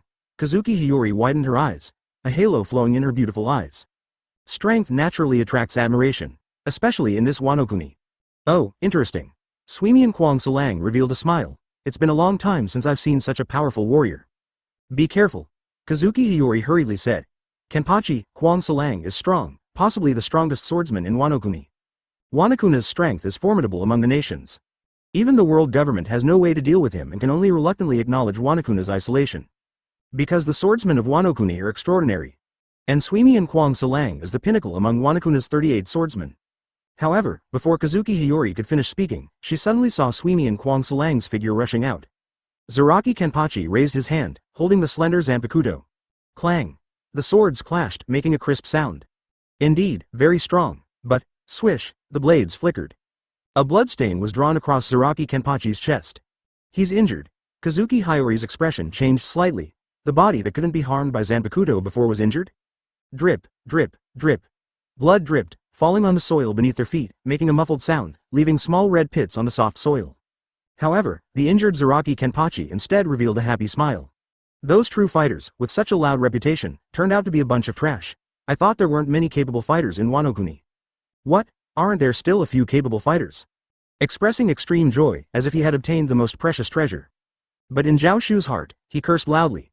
Damn it, Zaraki Kenpachi, this show-off maniac, always has to hold back his strength and enjoy what kind of damn battle. He made me get injured. If it weren't for acting, I would have cut you down with one strike. Chapter 128. Come on, let's enjoy the battle together. Second more, please subscribe. Chapter 128. Come on, let's enjoy the battle together. Second update, please subscribe. Zaraki Kenpachi has a very, very bad habit, which is to enjoy suppressing his own strength. Clearly, he is very strong, but in order to experience the joy of battle, he often suppresses his own strength and fights, together with the opponent's strength. Even though he could kill the opponent with one full strength strike from the beginning, he insists on fighting slowly, playing slowly, and even allowing himself to be struck a few times as a concession, truly a battle maniac. This person is truly a hero. Zhao Xu praised on the surface, but cursed him as an idiot in his heart. But there's nothing he can do. He is currently playing the role of an idiot. He can't curse himself, right? So the result is, even though you can kill the opponent with one strike, you have to find ways to make the fight more exciting. If the opponent's defense is impenetrable, then there's nothing to say. Killing them with one strike is not a problem. But for someone who can exchange a few moves with himself, he has to rack his brains and engage in a battle of wits with himself. Of course, he hasn't forgotten to act. Zaraki Kenpachi's mouth curled into a crazy smile as he slowly walked towards Sleepyhead Madara. Don't slack off, it's only just begun. That's when it gets fun. Right? Sleepyhead Madara squinted his eyes, a hint of astonishment in his eyes. This big man exuded an extremely fierce aura, suddenly rising from his body. He held his sword with one hand, a fanatical smile on his lips, and the joy in his eyes, as if he had found his favorite treasure. He looks very happy. This voice appeared in the hearts of Sleepyhead Madara and Kazuki Hiyori. Boom! Zaraki Kenpachi suddenly charged forward, the smile on his lips never fading. Swish! His slender Zanpakuto came down fiercely. Sleepyhead Madarami's pupils contracted, holding his sword with both hands, he met it head-on. The clash of the two swords resounded between them, an invisible shockwave spreading out, sweeping away the surrounding soil and dust. Clang! Clang! Clang! The sound of the collision between the swords continued to ring between the two. Such great strength, being able to suppress my sword with just one hand while wielding a field sword. Sleepyhead Madara slightly opened his eyes that had been squinted, a hint of seriousness flashing in his eyes. He was not sure if Zaraki Kenpachi's sword was a Zanpakuto, but he was familiar with this type of sword. Advertisement: the field sword is not actually a sword used in martial arts, but a weapon used in battles between armies. Because it is too long. The long and narrow blade makes it difficult to deal with close-range attacks. Just now, he took advantage of this point to get close and scratch Zaraki Kenpachi.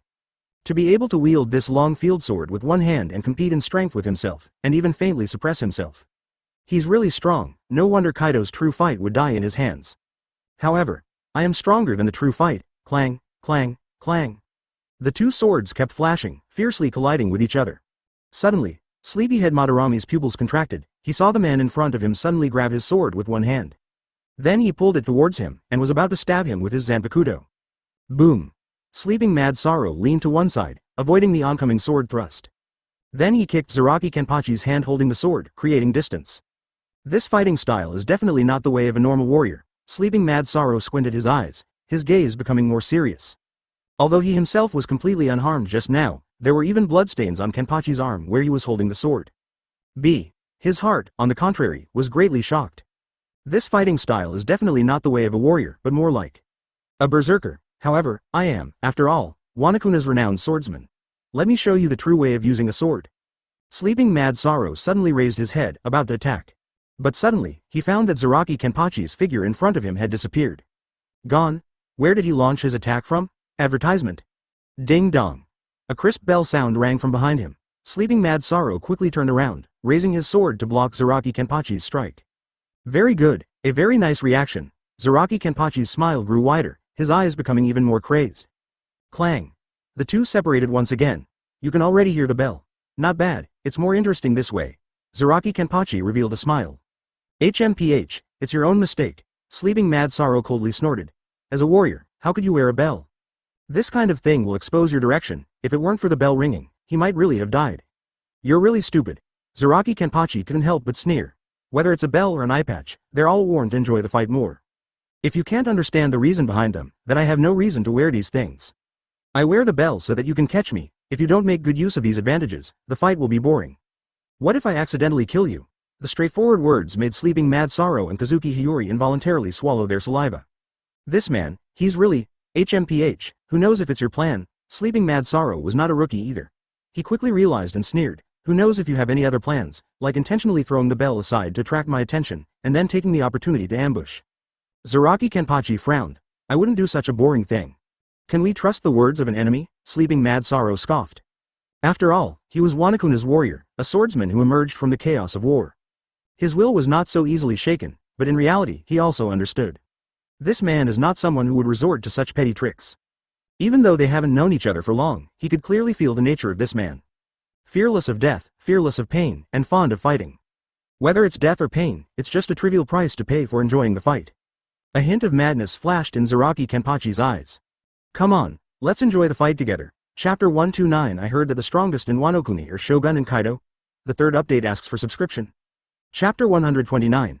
I heard that the strongest in Wano Kuni are the General and Kaido. Third update, please subscribe. Clang. Clang. Clang. The sound of swords clashing continued. Wild and unrestrained laughter also continued, ha ha ha. The figures of Zaraki Kenpachi and Askin Naklavar intertwined, with blades flashing and blood splattering.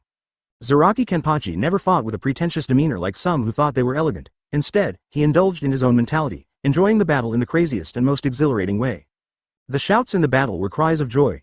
The blood falling to the ground was a beautiful melody. Although the Zanpakuto seemed worn and weathered, it was sharper than any other existence, as if it could even cut through space. Askin Naklavar's complexion was unpleasant.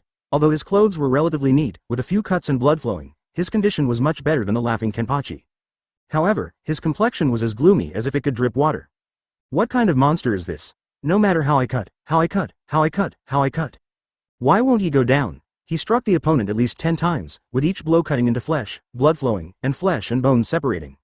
However, ha ha ha ha, what's wrong? It's only just getting interesting now. Zaraki Kenpachi laughed heartily and swung his Zanpakuto down. Clang. 840. Askin Naklavar's footsteps faltered, almost being smashed into the ground by this blow. This guy's strength has increased again. What a joke. Askin Naklavar gritted his teeth, exerted force with both hands, and forced Kenpachi back a bit. However, in the next second, Kenpachi, who had just been pushed away, swung his sword fiercely again. His strength became even greater, his force became even heavier, his speed became faster, and his attacks became fiercer. I clearly wounded him. Why did it turn out like this? Unohana Retsu praised Kenpachi as, every time he brushes past the gates of hell, his strength becomes stronger, making him the only man in the world who can please her. Every time he narrowly escaped death, his strength would increase. In fact, even now, Zhao Xu had already begun to vaguely experience Kenpachi's feeling. The more he fought, the closer he came to death.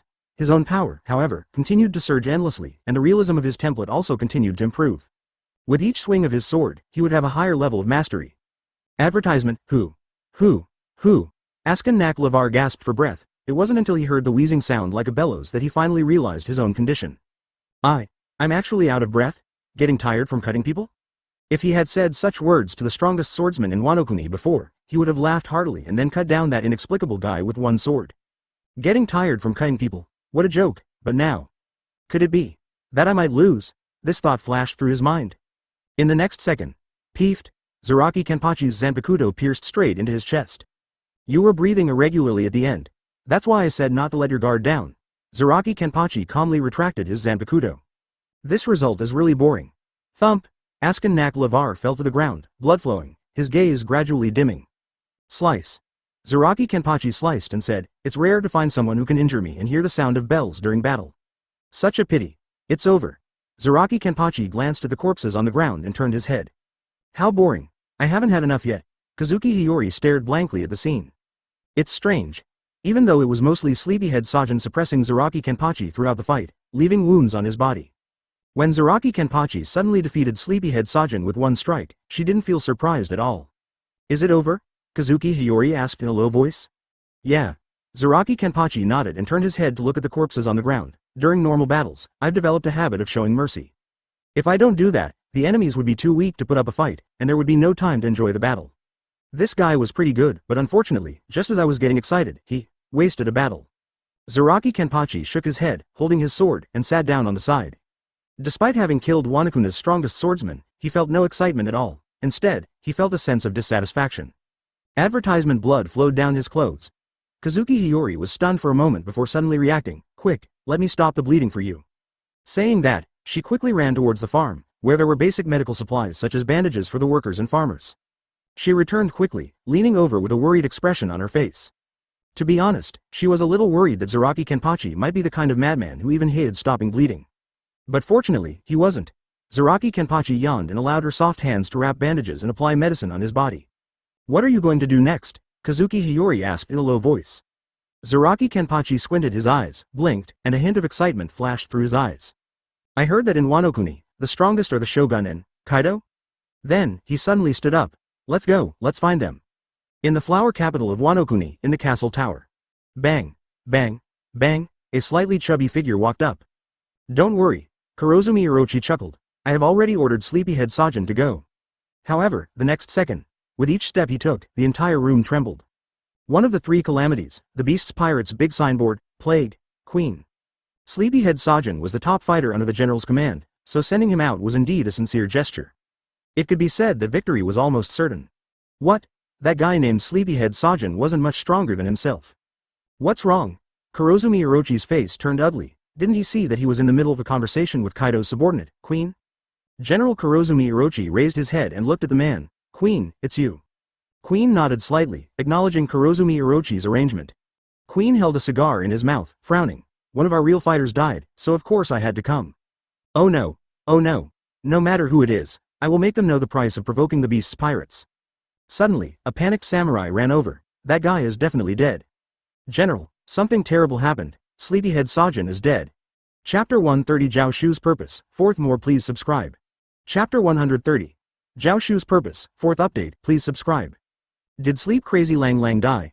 Actually, it wasn't Kurozumi Orochi who noticed something, but the people below who were normally going to the farm to collect vegetables and grains, and they discovered the body. Although the real fight was killed, Kurozumi Orochi didn't care because Sleep Crazy Lang Lang made the move. If Sleep Crazy Lang Lang, the #1 swordsman in Wano country, took action, can't the problem be solved? Therefore, even some of the people below didn't know that the farm had been occupied. After all, time was too short and the news hadn't spread yet. So when the people below went to the farm without knowing anything, what they saw was a figure that shocked everyone. Kurozumi Orochi's face turned black, although his face was already quite dark. "Who is it?" he shouted angrily. "Who can kill Sleep Crazy Lang Lang?" "You mentioned to me before, it seems to be something like the 13 court guards." Quinn squinted his eyes. When did someone like that appear on the sea? Or, is it a group of people? The 13 court guards sounds like the name of an organization. But, are they resistance fighters left by the Kazuki clan? Quinn looked at Kurozumi Orochi. These names seem more like Wano country names. Wano country names are very different from names in the outside world. In the future, when Luffy and the others come to Wano country, they will also change their names as disguises, although those so-called Zorojiro and Luffytaro names sound more like insults to the enemy's intelligence. But the name Zaraki Kenpachi does indeed sound more like a person from Wano country. The 13 court guards also seems to be a Wano country-style organization. Maybe. Kurozumi Orochi's face became serious, a hint of fierceness flashed in his eyes. The Kazuki resistance. Have they not all disappeared yet? The resistance fighters of the Kazuki clan keep emerging, even though more than 10 years have passed. Black-haired Orochi has always kept them in mind.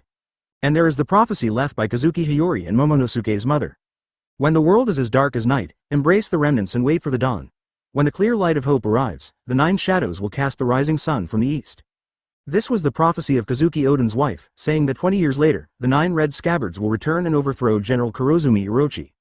But, advertisement Kurozumi Orochi frowned. It's not yet 20 years, her prophecy shouldn't be happening now. But no matter what, now. Kurozumi Orochi suddenly stood up and locked eyes with Quinn. Let's go. To the farm. In fact, it was useless for them to go to the farm because Hikari Asahi and Zaraki Kenpachi had already left. Even the farmers who were transporting the food were gone. They weren't stupid enough to sacrifice their lives for food. Kazuki Hiyori and Zaraki Kenpachi, on the other hand, were heading towards Flower Capital, the capital of Wano country. As for why they didn't encounter Orochi's men, it's because they got lost again in a grand manner. Hachimaru, where are we? Zaraki Kenpachi's mouth twitched as he swung his Zanpakuto. A line of fresh blood splattered, drawing a straight line. It's a bandit's hideout, we've gone the wrong way again. Kazuki Hiyori shook her head and sighed helplessly. The tendency to get lost has struck again. The two of them wandered around, even though they were supposed to go to Flower Capital, they ended up running to some bandit's lair. And then, of course, they fought together, but unfortunately, they didn't have much fun. A bunch of useless people. Zaraki Kenpachi disdainfully glanced at the trembling bandits behind him. Wano-kuni is home to many such bandits and thieves. Their strength is not bad, often with real samurai as their backbone, even a leader. There is no other way. General Kurozumi Orochi's rule is too brutal, and most people are unwilling to be ruled by him, so many samurai have fled. But Kaido's factories discharge sewage everywhere. Ordinary farming cannot meet people's needs, so they can only turn to banditry in the mountains for a glimmer of hope. Of course, don't think too highly of these bandits. Their strength is insufficient to rob Kaido and Kurozumi Orochi, so they can only rob the scarce food from ordinary people. Seeking flowers. Ah. Kazuki Hiyori sighed, not knowing whether to be relieved or helpless. Following Zaraki Kenpachi, her sense of direction has also worsened, even finding the nearby capital has become quite difficult. But perhaps going to the wrong place is a good thing, Kazuki Hiyori thought to herself.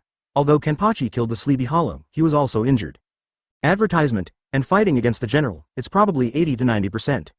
Kurozumi Orochi's strength is also extraordinary. And more importantly, he has an ally, Kaido, 0. The four emperors, the strongest beings on land, sea, and air. Although Wano-kuni is isolated from the world, Kaido's reputation is something even Wano-kuni children know. The second reason is, Zaraki Kenpachi turned his head. Zaraki Kenpachi is very strong. Although Sleepy Hollow is known as Wano-kuna's #1 swordsman, he is still weaker compared to Kurozumi Orochi and Kaido. At this moment, a bandit hesitated and spoke up. On the other hand, Kazuki Hiyori's eyes brightened. Wait a moment. She seemed to have thought of something, and her eyes sparkled even more. Then she turned her head and asked Zaraki Kenpachi, let's accept them. Many young and arrogant samurai in Wano-kuni wanted to assassinate Kaido, but not a single person returned. Why should I? Zaraki Kenpachi furrowed his brow. But in Zhao Xu's heart, he laughed heartily. Zaraki Kenpachi furrowed his brow. Why? He has never seen such a powerful man before. Very good, you finally realized this. Extremely strong. One reason is that many of Kaido's subordinates have stayed in Wano-kuni over the years. May we join you? The bandit asked hesitantly, a glimmer of hope in his eyes. Perhaps life would be much better under his command. Chapter 131 Kazuki Hiyori's Restoration of the Country. The 5th update asks for subscription. Chapter 131.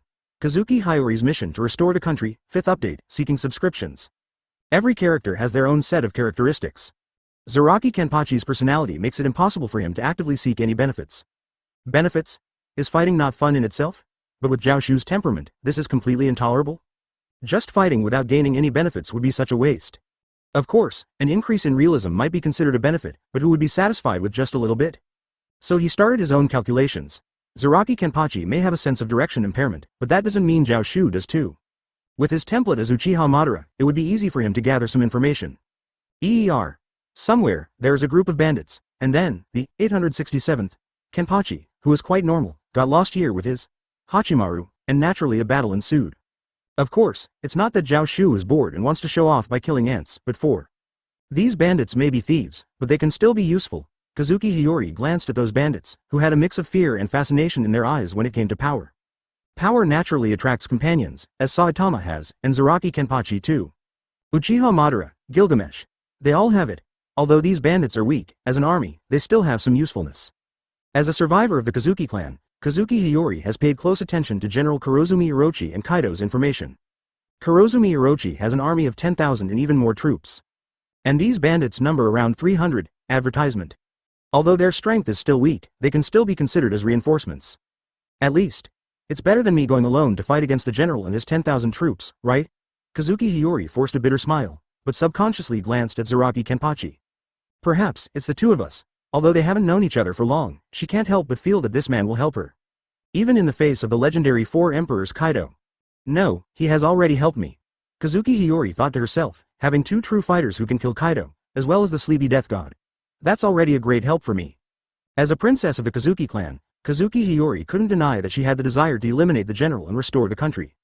She couldn't even believe it herself. The power to defeat Kaido and the general is equivalent to helping her restore the country.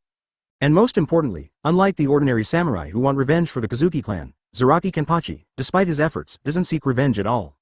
I guess he doesn't even know my identity, right? Kazuki Hiyori's face turned slightly red.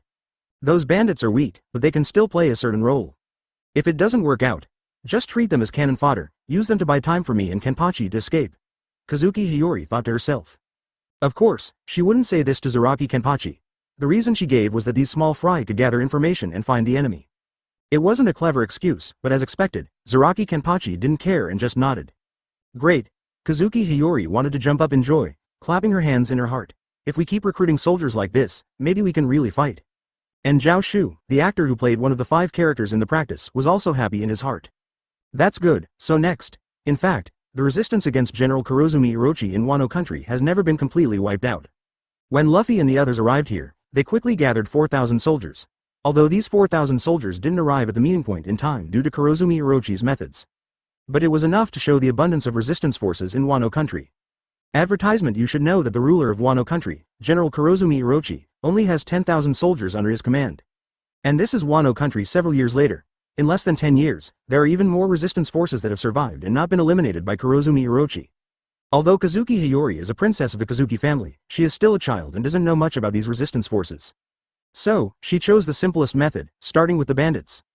Just like the bandits who have been subdued now, bandits naturally have the characteristic of admiring the strong.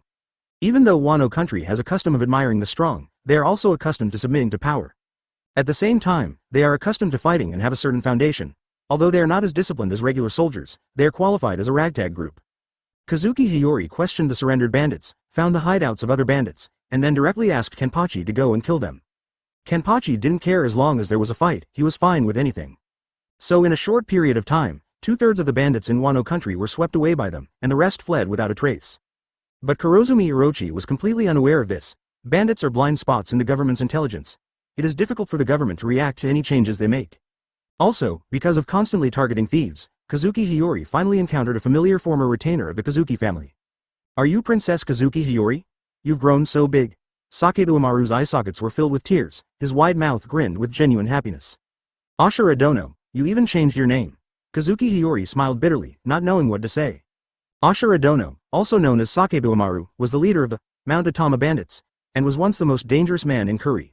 He surrendered after losing to Kazuki Oden and pledged his loyalty.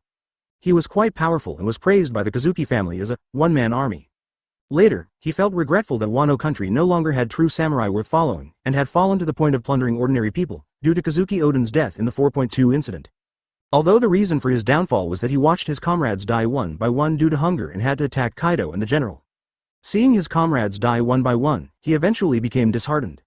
But now, because it was still early, although there was a tendency to become disheartened, when he saw Kazuki Hiyori, tears still welled up in his eyes. After the touching reunion of Lord and Retainer, Sakeibuamaru showed a serious expression. Lady Kazuki Hiyori, I want to ask you something. He touched the scar on his waist and his eyes were filled with seriousness. What's the deal with that man named Zaraki Kenpachi? Chapter 132 I am Bachinliu, 6th more please subscribe. Chapter 132. I am Yatsunamaru, 6th update, please subscribe. Yatsunamaru is the leader of the Tucson bandit group. Since they are a bandit group, it is only natural that they would be the target of Zaraki Kenpachi and Kazuki Hiyori's cleanup. As a result, the two of them confronted Yatsunamaru without any hesitation. Kenpachi's attacks, which were fierce and relentless, startled Yatsunamaru. If it weren't for Kazuki Hiyori recognizing Yatsunamaru later on, and Yatsunamaru being intelligent enough to gamble on Kenpachi's habits and take a few steps back without resisting, he might have been killed by Zaraki Kenpachi. It should be noted that Yatsunamaru is not weak in terms of strength. Even against Jack the Drought, who hasn't transformed with a devil fruit, he was able to hold his own for a while and even sent Jack's sword flying. However, despite this, Yatsunamaru touched the wound on his abdomen, his expression grave. When did such an existence appear in Wano country? Strong. Truly strong. Like a berserker, a samurai who pursues combat with the utmost purity, he is actually this strong. Yatsunamaru squinted his eyes, deeply moved by Kenpachi's dedication to battle. Kenpachi. He's probably not from Wano, Kazuki Hiyori hesitated and said. Not from Wano. How is that possible? His name, habits, and attire are all very similar to ours. Yatsunemaru was taken aback, expressing his doubts. Zaraki Kenpachi's clothes are the captain's Haori of the Gode 13 in the Soul Society. His behavior also carries a hint of the Soul Society's aura. In the eyes of the people of Wano, it is impossible to tell that he is an outsider. And what about the Gode 13? What's the situation with that? Yatsunemaru asked curiously. The Gode 13 sounds like an organization from Wano. Isn't it the force left behind by Kazuki Oden, Kazuki Hiyori's father? Although Yatsunemaru, who once followed Kazuki Oden, has never heard of this organization. It's probably not. Kazuki Hiyori smiled bitterly. When the people from Kaido's pirate group heard about it, they seemed surprised too. It doesn't seem like a widely known organization from the outside world. Advertisement: it's not an organization from the outside, but Zaraki Kenpachi claims to be the captain of the 11th Division. The two exchanged a glance, a hint of confusion flashing through their eyes. But they didn't stay confused for long. Wano has been closed off for a long time, so it's possible that there are organizations from the outside that they don't know about. Yatsunemaru quickly gave up on these thoughts and said seriously, "Princess, I want to confirm something. Does that swordsman know your identity?" After pondering for a moment, Kazuki Hiyori shook her head. He probably doesn't. She understood Yatsunemaru's meaning. He wanted to know if Zaraki Kenpachi was affiliated with some outside force, and if they could use that to overthrow General Kurozumi Orochi and gain some benefits for Wano. To be honest, they in Wano don't really care about these things. If people from other forces make sacrifices, they should naturally receive rewards. If they had the support of another force, their resistance would be much stronger. At present, they have gathered about 4,000 soldiers, most of whom are bandits, with Yatsunemaru's bandit group as the backbone. Although they have become a considerable force with the ability to fight, they are still much weaker compared to Kaido and General Kurozumi Orochi. If they had the help of another force, that would be great. Kazuki Hiyori pondered for a moment and sighed. Uncle Shedemaru, at the beginning, I pretended to have amnesia and followed him. But now, I think Kenpachi has probably already guessed my identity. No one is a fool, and Zaraki Kenpachi is no exception. At first, Kazuki Hiyori's actions, such as guiding the way, could be attributed to the excuse of, although I have amnesia, I still have some vague impressions. But later actions were completely different. With Shedemaru's appearance, it was already obvious that Kazuki Hiyori herself went to stop Kenpachi from taking action. But Kenpachi never asked even a single question. Kazuki Hiyori bit her lip, and a firm determination flashed in her beautiful eyes. I'm going to see him. I don't want to hide it from him anymore. Zaraki Kenpachi's location was easy to find. He was just quietly leaning against a corner of the house, yawning, half lying down, eyes closed, seemingly asleep. A gust of fragrant wind swept by, but his expression didn't change at all. He just calmly said, Hachimaru, what's up? Do you need something? Advertisement. Kazuki Hiyori's footsteps paused, and she suddenly hesitated. How should she explain the fact that she lied to him? Deceiving people was not a big problem for her. Even if she openly admitted to deceiving someone, she had the ability to manipulate men in the palm of her hand. But when it came to making excuses, it wasn't so easy for her. There were too many reasons, such as not knowing each other at first, being a princess of the Kazuki clan and needing to hide her identity, and so on. Faced with such a face, she couldn't bring herself to come up with excuses. After hesitating for a long time, she could only speak in a low voice. Do you know who I am? 363. Her words were filled with hesitation, worry, unease. But Zaraki Kenpachi didn't even bother to get up, his eyelids didn't even twitch. In his calm and hoarse voice, he simply answered, Aren't you Hachimaru? Kazuki Hiyori was stunned, dumbfounded. After a long time, she suddenly revealed a sweet smile. Yeah, I am Hachimaru. That's enough. On the third day, Zaraki Kenpachi, with a crazy smile on his face, led a large group of soldiers behind him and headed straight for the capital of Wano country, Flower Capital. They couldn't hide for too long. They were running out of food. Although they could survive for a while with the food they had looted from some farms before, there were too many people and it wasn't enough to eat.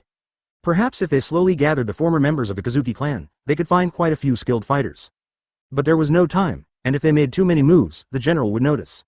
So, why not just go straight up and launch a surprise attack on the Flower Capital? Zaraki Kenpachi grinned, revealing a joyful and crazy expression. Finally, I can have a good fight. Chapter 133. Attacking the Capital of Flowers. 7th more please subscribe. Chapter 133. Attack on the Flower Capital. 7th update, seeking subscriptions. To be honest, this is completely a gamble. The success rate is very low, but to be honest, whether it's Jushin Pill or Kazuki Hiyori, they can't think of a better solution. The gathered soldiers need food, and although they can break into the farms are not granaries, and there isn't enough food for everyone to eat. Instead of waiting for the enemy to gather all their forces to surround them, it's better to make a desperate move now. Of course, this desperate assault is not completely unplanned. Unfortunately, when Jushin Pill asked Zaraki Kenpachi, do you have a good plan? Zaraki Kenpachi directly replied, yes. What plan? Find the enemy and kill them, isn't that good enough? Jushin Pill But in reality, there is no better way. They don't have much time to plan, and they don't have time to obtain the blueprints of the city. So, let's go. Who are you? The sudden attack of a large group of soldiers directly alarmed the soldiers guarding the capital. Halt! Halt! The soldiers held their swords and gathered at the gate, their faces grim. Do you not value your lives? Is this a rebellion? However, the response they received was Zaraki Kenpachi's laughter. Swish! Swish!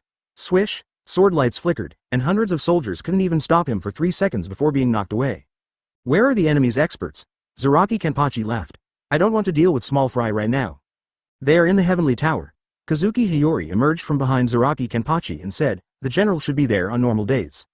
The Heavenly Tower? The tallest building, over there? Let's go. Zaraki Kenpachi laughed and didn't care about the soldiers behind him as he charged towards the Heavenly Tower. Behind them, Jushin Pil lay on the back of a cow, watching their figures, his mouth twitching. After all, they were rebels. Although they rose up in haste and lacked strength, they could at least find a horse. Why did the princess insist on hanging on that man's back? Where is the dignity of the Kazuki clan? But now he couldn't care about such trivial matters, he could only shout at the top of his lungs, quick! Take the swords from the soldiers' hands. These will be our weapons from now on. Because the uprising was too hasty, the soldiers' swords were not fully prepared. Fortunately, most of the soldiers were bandits and already had some weapons in their hands. Otherwise, they would really have to resort to using makeshift weapons. But fortunately, we are launching a surprise attack. The enemy may not be able to gather many forces. If we rely on the suddenness and defeat the general quickly, maybe we can win. Jushin Pil took a deep breath and said, charge. Target. Heavenly Tower. Oh, advertisement meanwhile, at the Heavenly Tower. General. General. Something bad happened. The soldier rushed in, his face filled with fear. Somebody is attacking the flower capital. What? Everyone was shocked and angry at the news. The flower capital was the capital of Wano country. Someone actually wanted to besiege this place. What a joke. Who dares to offend my flower capital? General Kurozumi Orochi's face twisted in anger, and several snakeheads emerged behind him. The huge snakehead approached the soldier who delivered the news, and its chilling aura made his scalp tingle. It's a swordsman. The soldier trembled as he spoke. Oh, right. I heard from the people ahead that the leader of this attack seems to be Kazuki Hiyori. What? Swish. The huge snakehead directly bit the soldier, bringing him in front of Kurozumi Orochi. Kurozumi Orochi's anger intensified, his teeth clenched, and his eyes filled with ferocity. Say it again. Who is the enemy? Kazuki Hiyori. Haha. The enormous snakehead directly swallowed the soldier halfway, splattering blood. Kazuki. His voice was extremely cold, filled with a hint of killing intent. The Kazuki clan has always been his greatest taboo. For this reason, he has directly executed anyone who is connected to the Kazuki clan. Even if it was just an involuntary shout, it would be a heinous crime deserving of death. Now, there are still people from the Kazuki clan alive? Kurozumi Orochi's eyes swept across the room with a cold gaze, then suddenly stood up. Then let her die today, although the prophecy said that there were still several years until now. But since they launched their attack today, let them die today. Fortunately, we still have. Suddenly, before Kurozumi Orochi could say anything, a flash of sword light came straight towards him. The dazzling white sword light descended from above, cutting the entire castle tower in half. The building split apart, and countless officials inside the castle tower fell out, exclaiming in shock. And in front of the castle tower, a tall man and a petite girl were there, laughing and talking. You see, I told you that with just one slash, they would all come out, and most likely, they would be strong. Zaraki Kenpachi laughed. Yes, Kenpachi, you're really smart, Kazuki Hiyori smiled sweetly. Advertisement behind them, Sakazuki finally caught up, panting heavily, looking at Zaraki Kenpachi as if he were crazy. He had only arranged the distribution of manpower, but he almost couldn't catch up to this man who was charging ahead. Just how good is he at killing? He killed the most people, faced the most enemies, and broke through the most defenses. Even the soldiers in the back couldn't catch up. It's fortunate that such a fierce man led the way, boosting the morale of everyone. Otherwise, the soldiers without weapons might not have been able to reach the core of the flower capital so quickly. However, we've already reached the castle tower. All we have to do now is deal with Kurozumi Orochi and his officials, and it will be victory. Sakazuki's eyes flashed with excitement. But the next second, his expression froze. Boom. A loud noise. One by one, large snake heads rose from the ruins of the castle tower. Kurozumi Orochi. Zone Devil Fruit, Snake Fruit, Mythical Beast Model, Yamada no Orochi form. This wasn't the key point. Since he had come here, he was prepared to deal with Kurozumi Orochi. Roar. A gigantic dinosaur shook off the rocks from the ruins, its eyes filled with ferocity. Ancient Zone Devil Fruit, Pteranodon form, Plague, Queen. The two giant beasts emerged from the ruins, then returned to their human forms, revealing familiar faces to everyone. People from the Kaido pirates, why are they here? Sakazuki's face changed. How could he have investigated the movements of the Kaido pirates in such a short time? Indeed, their soldiers had already swarmed in, while Kurozumi Orochi's soldiers had not yet reacted due to the surprise attack. In terms of numbers, they were at least twice as many as the enemy. How can we win this? Who said you could go and fight them? Don't make a fuss. Don't panic. Sakazuki suppressed the panic and encouraged them. In terms of numbers, we have the advantage. Looking at the 4 people standing up from the ruins, he gripped his sword. 4 against 1, if you want to be my enemy, you're still not enough to look at. Zaraki Kenpachi grinned, excitement flashing in his eyes. Suddenly, some soldiers showed a look of despair. But this was troublesome. But is this just a matter of numbers? The rebel soldiers behind him also showed panic. Is this okay? Suddenly, a calm and slightly hoarse voice sounded. Fukurouju, the captain of the Orochi Oniwabanshu. Page 1, Ancient Zone Devil Fruit, Spinosaurus form. The opponents are all powerful enough to take on 1,000. The Kaido pirates, Kurozumi Orochi, and the strong individuals gradually standing up from the ruins. Chapter 134. At this level, even drowsiness can be broken. The first update asks for a subscription. Chapter 134. This level of strength, not even sleep can dispel. First update, please subscribe. 4 against 1, huh? If you want to be my enemy, you're not even worth considering. Zaraki Kenpachi revealed a crazy smile, his eyes filled with excitement. No matter who it was, anyone could see from his expression that he was happy and joyful, without a hint of frustration or despair. 151 hash. He really thought like this. You said 4 against 1? Peckham's, one of the 6 members of the Flying Six of the Beast's pirates, flashed a hint of anger in his eyes. Are you saying that one person can take on the 4 of us? Truly arrogant. The Flying Six is a group of assassins controlled by one of the 3 calamities, the Plague Calamity, Queen. It is composed of the 6 strongest headliners in the pirate crew. In terms of strength, they can be considered top-tier opponents. You're just blabbering, so annoying, Zaraki Kenpachi said with a smile, pointing his special sword at them. Hurry up and come at me.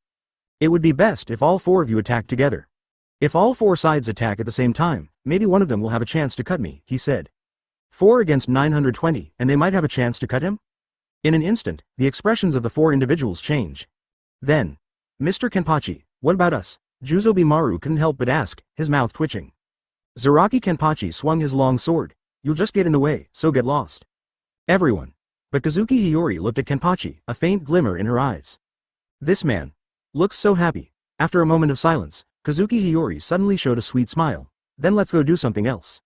Yeah, I'll take care of them and join you right away, Zaraki Kenpachi said calmly, not even looking at them. Alright, let's go, Kazuki Hiyori said to Juzobi Maru. We still need to support other areas and suppress the remaining enemies in the granaries. In fact, they had a lot of work to do. Kurozumi Orochi had 10,000 soldiers in the capital, and there were still some soldiers from Kaido's pirate crew here. The total number of soldiers was much larger than the army they brought. The granaries were also of utmost importance. Wano country had very little food, and if something went wrong, the entire country could collapse. Juzobi Maru's mouth twitched, and in the end, he shook his head. Never mind, let's go. Advertisement in his eyes, Zaraki Kenpachi was buying time for their retreat. It was inevitable that he would develop a slight fondness for Zaraki Kenpachi. Actually, it was rare for a warrior to have any negative opinions about such a pure man. Even if this pure man's actions sometimes disregarded the overall situation. Kazuki's people, none of you can escape. Kurozumi Orochi's eyes flickered, and the next second, Fukurouju slightly lowered his head and rushed forward. He was the captain of the Oniwabanshu, and although his strength was not as great as Sleepy Ashigara, it was definitely not weak. However, did you all take my words as a joke? The next second, a flash of sword light instantly engulfed his entire body. Zaraki Kenpachi's sword was covered in blood, his eyes flickering with madness. Fool, Zaraki Kenpachi grinned with a crazy smile. I told you to come at me all together. Coming one by one will get you killed, you know. However, the corpse on the ground made it impossible to ignore his words. Kurozumi Orochi and the Plague Calamity Queen exchanged a glance, then without hesitation, they charged forward. One was a general who wanted to overthrow the rule of the Kazuki clan, and the other was a pirate. Naturally, they wouldn't bother with reasoning. Peggy, one of the 6 Lincoln disciples, didn't hesitate at all. With a loud roar, she activated her dragon fruit ability and transformed into a half-dragon, charging straight towards Kenpachi. Kenpachi Zaraki grinned, his eyes filled with madness. That's more like it. Although I just killed 10 of them earlier, I guess I can consider it a warm-up after waking up. The 3 of them had cold expressions and attacked together. Yizai Kuin's obese body twisted, throwing a punch that created a series of hurricanes. Kurozumi Orochi drew his twin swords from his waist, his ugly face muscles twitching as he unleashed a long and narrow sword aura. Peggy, the Lincoln disciple, charged quickly. While charging, she opened her mouth wide, revealing sharp teeth. Boom! Yizai Kuin's fist wind arrived first, scattering dust and smoke. The next second, the sword light arrived. Starting from Kurozumi Orochi, a long sword mark extended, even cutting through the thick smoke. Before the dust and smoke completely dissipated, Peggy used her ferocious jaws to bite down. The biting force of a dinosaur is the strongest among all animals. Splurt. The dust and smoke hadn't cleared, but Kurozumi Orochi and Yazaikuin outside had already heard the sound of dinosaur teeth sinking into flesh. It's over. Kurozumi Orochi sneered, Zaraki Kenpachi, this man is just too foolish. Advertisement Yazaikuin also disdainfully said, even if he killed a few of us, so what? Now he's facing us. Kurozumi Orochi was definitely not weak.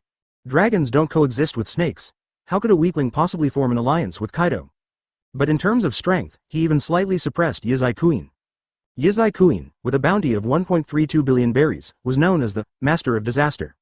Even among the Lincoln disciples, who were slightly weaker, Peggy was the strongest under the three calamities. Facing their combined attack, this man called Zaraki Kenpachi was already enough to be proud of. However, in the next second, ha ha ha ha, crazy laughter echoed in the dust and smoke. Kurozumi Orochi and Yazaikuin's pupils simultaneously contracted. They looked at the dissipating dust and saw the man still standing there proudly. He was being bitten by Peggy's transformed dinosaur teeth, the teeth piercing his skin and drawing blood. However, this difficult person revealed a crazed expression of joy. What's this? Is this all? How could this be possible? Being bitten by someone who possessed the dinosaur fruit ability, and then being attacked by two individuals with strengths exceeding 1 billion. How could he still be alive? Oh my. Zaraki Kenpachi sighed, then forcefully grabbed the bloodied mouth of the dinosaur formed by Peggy. And then, he tore it apart. Crack! That huge dinosaur was torn into 2 pieces by him, starting from its mouth. The dinosaur on the ground turned into a corpse, but the man, covered in blood, looked at the 2 people in front of him with a crazy and disdainful gaze. I take back what I said. This level of strength can't even dispel my sleepiness. Chapter 135 Blindfolds, please subscribe for the second update. Chapter 135, Imask, second update requested, Clang. The fists of the plague disaster, Queen, and the sword of Kurozumi Orochi simultaneously struck Zaraki Kenpachi's sword. Their faces showed fear and astonishment. Although Lincoln Liu Tsi was a true strong fighter, he was still inferior to these experts. Jaw. It shouldn't be this easy to be torn apart so casually. What's wrong? Don't be scared by such a small matter. Zaraki Kenpachi laughed heartily and kicked out. Bang. Kurozumi Orochi was sent flying by the force of the kick. Queen was taken aback and turned his head. Don't look around like an idiot. Zaraki Kenpachi's mad voice resounded as he grabbed Queen's wrist and threw him. Bang. The obese body caused the ground around the Tenshukaku to tremble. What kind of talk is that? Zaraki Kenpachi carried his sword and his eyes showed a hint of madness. With this level of strength, what makes you think you can be the boss? You're not dead yet, so get up, before you die, give it your all and fight back. He fearlessly carried his Zanpakuto and, although his tall stature was not as high as Queen's, he emitted an indescribable sense of pressure. Squeezing their bodies, oppressing their souls. Who? Kurozumi Orochi gasped for breath, raised his head, and a flash of fierceness appeared in his eyes. Truly. Audacious. Daring to offend the general, you deserve 1,000 deaths. Enough with the nonsense. Zaraki Kenpachi sneered disdainfully. If you don't like me, then come at me and attack. I don't need you to tell me, I will kill you, Kurozumi Orochi roared in anger. In the next second, a huge 8-headed serpent appeared out of thin air. A wordless sense of fear suddenly emerged. Zone snake fruit mythical beast type Yamada no Orochi form. Yamada no Orochi is a monster from Wano country's mythology, with 8 heads and eyes resembling red lantern fruits. Its body is covered in moss, cypress, and cedar. The snake heads resemble dragons, with double horns at the back and purple-red scales. The crown that was originally worn on Orochi's head also appeared on one of the snake heads. Kurozumi Orochi became an ally of Kaido not by betraying Wano country's interests, but by his strength. Advertisement: this mythical creature naturally exudes an aura of fear, enough to erode the fighting spirit of any existence. However, the man in front of it showed a smile. This is getting interesting. Fear is something that doesn't exist in Zaraki Kenpachi's heart. HMPH, Kurozumi Orochi snorted coldly as the huge snakehead came rushing towards him. Then I'll join in too. Queen squinted his eyes. Being mocked like this, it's my first time. In the next second, roar, dragon fruit ancient type wrist dragon form. He is one of the 3 disasters, with immense strength, he even dared to attack Charlotte Linlin of the 4 emperors. Roar. The monsters roared, howled, and attacked wildly. Seeing this, Zaraki Kenpachi also laughed heartily. Now this is interesting. Then, he charged forward, laughing maniacally. With the strength of the wrist dragon's teeth, he struck. Facing the head of the Yamada no Orochi, strike. Facing the countless tails that cannot be distinguished, strike. The 3 of them fought fiercely, every strike drawing blood, with brute force and unstoppable momentum, causing the mountains to shake and the earth to tremble. Soon, both Kaido and Kurozumi Orochi realized the difficulty of dealing with this man. His attacks were unprecedentedly ferocious, being slashed, bitten, and rammed into, nothing could stop his assault. No matter how strong the attack, he would only counter with even greater force. A formidable enemy. In an instant, the words, formidable enemy, appeared in the minds of Kaido and Kurozumi Orochi. This kind of strength was not just physical but also mental. Unless they completely annihilated this man, he would never fall and would always be filled with fighting spirit. However, we can win. Kaido and Kurozumi Orochi exchanged a glance and immediately launched stronger and faster attacks. Kurozumi Orochi transformed into the Yamada no Orochi, with 8 snake heads and 8 snake tails that could attack at an incredibly fast frequency. Advertisement. Please give us flowers.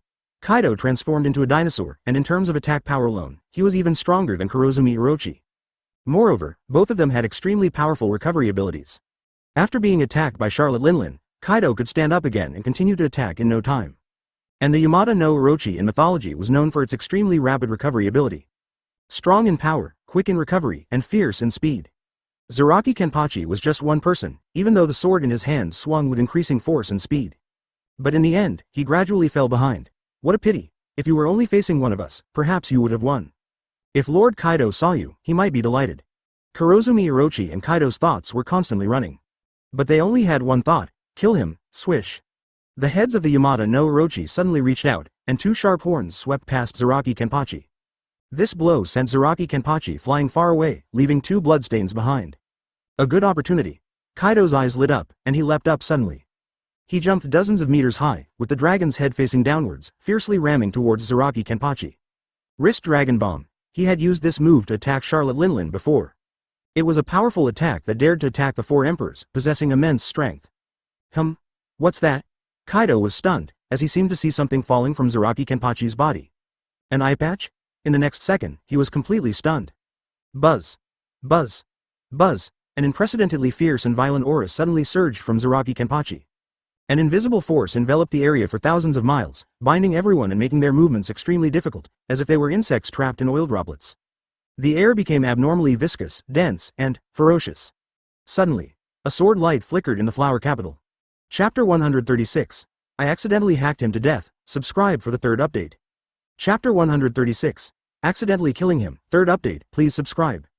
A sword light flickered in the flower capital. Crack. The ground in the flower capital actually split in half. The soldiers from both sides who were engaged in battle instinctively stopped their attacks and turned their heads towards the source of the sword mark. Meanwhile, Kazuki Hiyori looked at the erupting sword light with a hint of joy in her eyes. He won. Indeed, Zaraki Kenpachi won. The body of the severed armored dragon lay there, and after a while, it transformed back into the appearance of the plague Kuin. His face was filled with fear, and his eyes were filled with disbelief. TCH. Zaraki Kenpachi calmly wiped his eyes. The eye patch that should have been there was now gone. It's all because you knocked off my eye patch, causing me to lose control of my strength technique, Rokufuyon, and accidentally kill him. Kurozumi Orochi's body trembled, and even the huge monster hesitated to attack. One sword. Just one sword. It directly killed the plague Kuin, who had a similar level of strength. He couldn't help but ask, what is this eye patch of yours? It's a seal, Zaraki Kenpachi calmly replied. A seal? This eye patch was made by the Technological Development Bureau. It's a monster that can endlessly devour spiritual power. Zaraki Kenpachi calmly picked up the eye patch on the ground and turned it over. Sure enough, it revealed teeth and eyes that resembled a monster inside. With this thing, I seal my Ryotsu and enjoy the battle slowly. The previous Zaraki Kenpachi only fought with shackles on his feet against his enemies. Now, he is truly unleashing his full power. The attack just now was his normal strike. The terrifying pressure now is his normal Ryotsu. Advertisement. Kurozumi Orochi widened his eyes and felt a tremor in his heart. The weakened version of him was already enough to fight against the 2 of them. And now, let's just kill one person. After all, I still have you to accompany me in a fight. Kurozumi Orochi looked at the man in front of him and turned his head, revealing a smile of genuine happiness from the bottom of his heart. But behind this man, an invisible aura gathered, forming the appearance of a demon.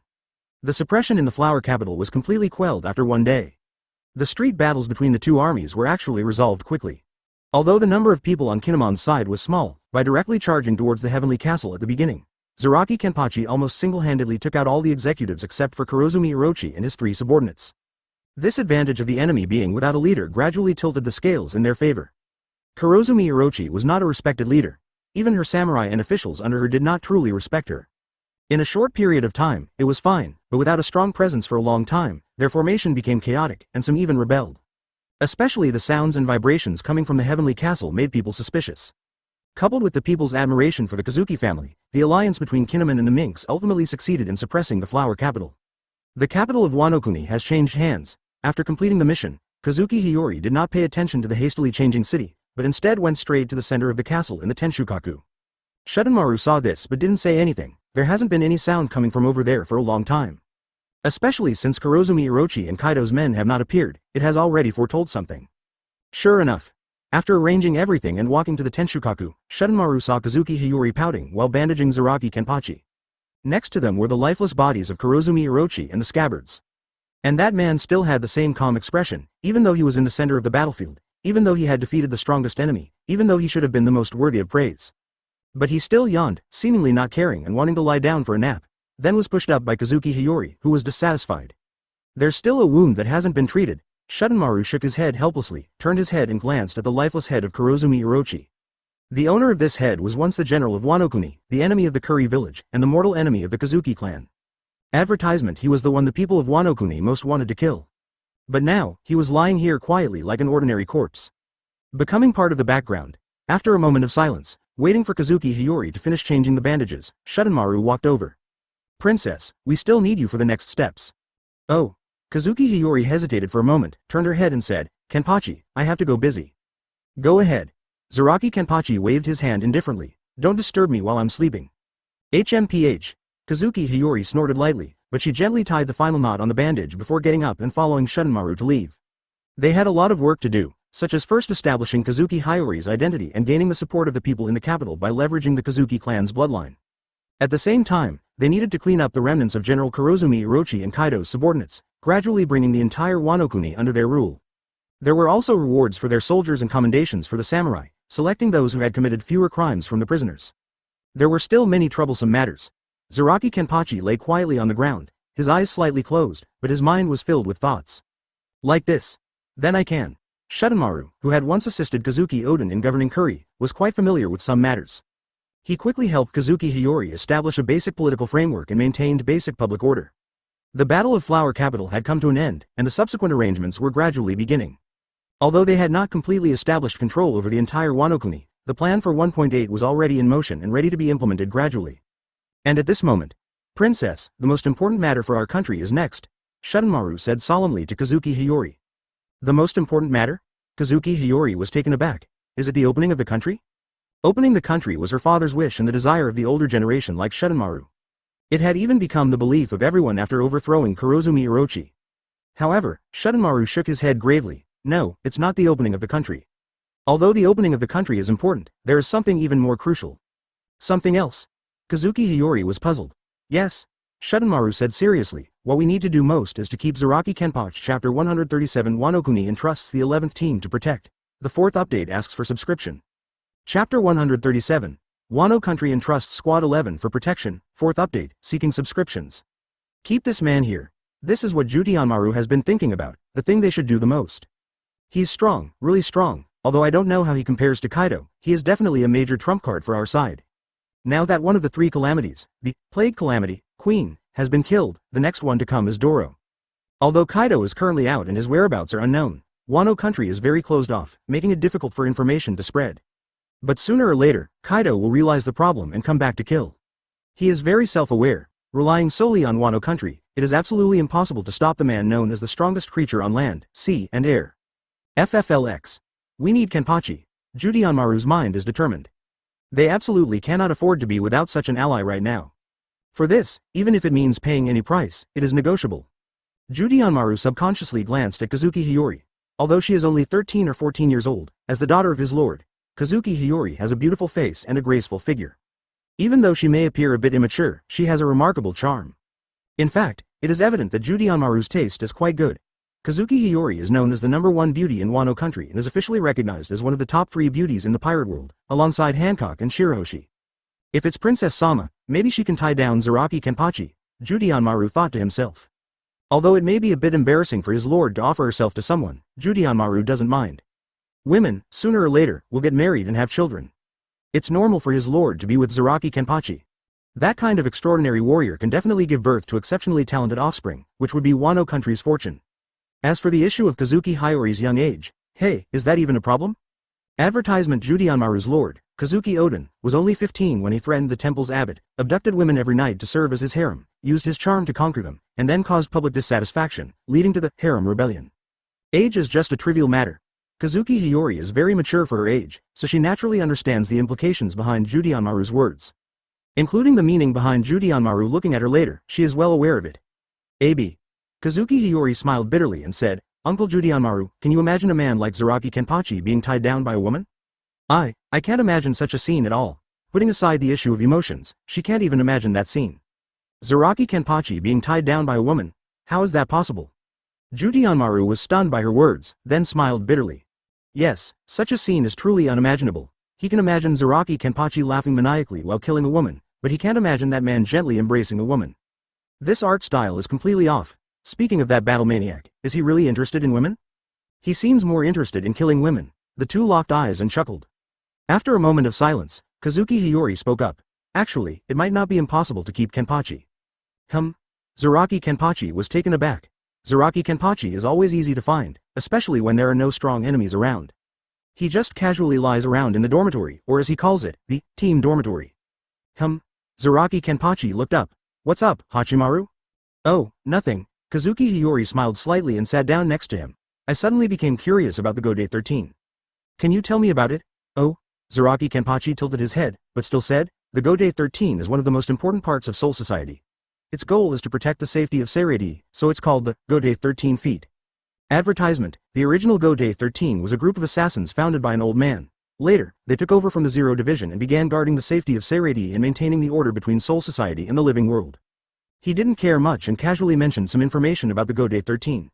Occasionally, he would mix in some lines like, the captain of the 5th Division is strong, I want to fight him again, or, Bikuya always acts like a noble, I want to find a chance to fight him, or, Tusen's Zanpakuto ability is troublesome, it seals the sense of hearing, which is really annoying to fight against. These were typical Kenpachi-style lines. In reality, with those strange lines mixed in, it would be quite troublesome for outsiders to listen to, as he would jump from one topic to another. However, Kazuki Hiyori didn't mind. She just sat there with a smile, quietly listening to Kenpachi's words. After a while, Kazuki Hiyori said, Kenpachi, does your Godate 13 mind taking on commissions from others? Commissions?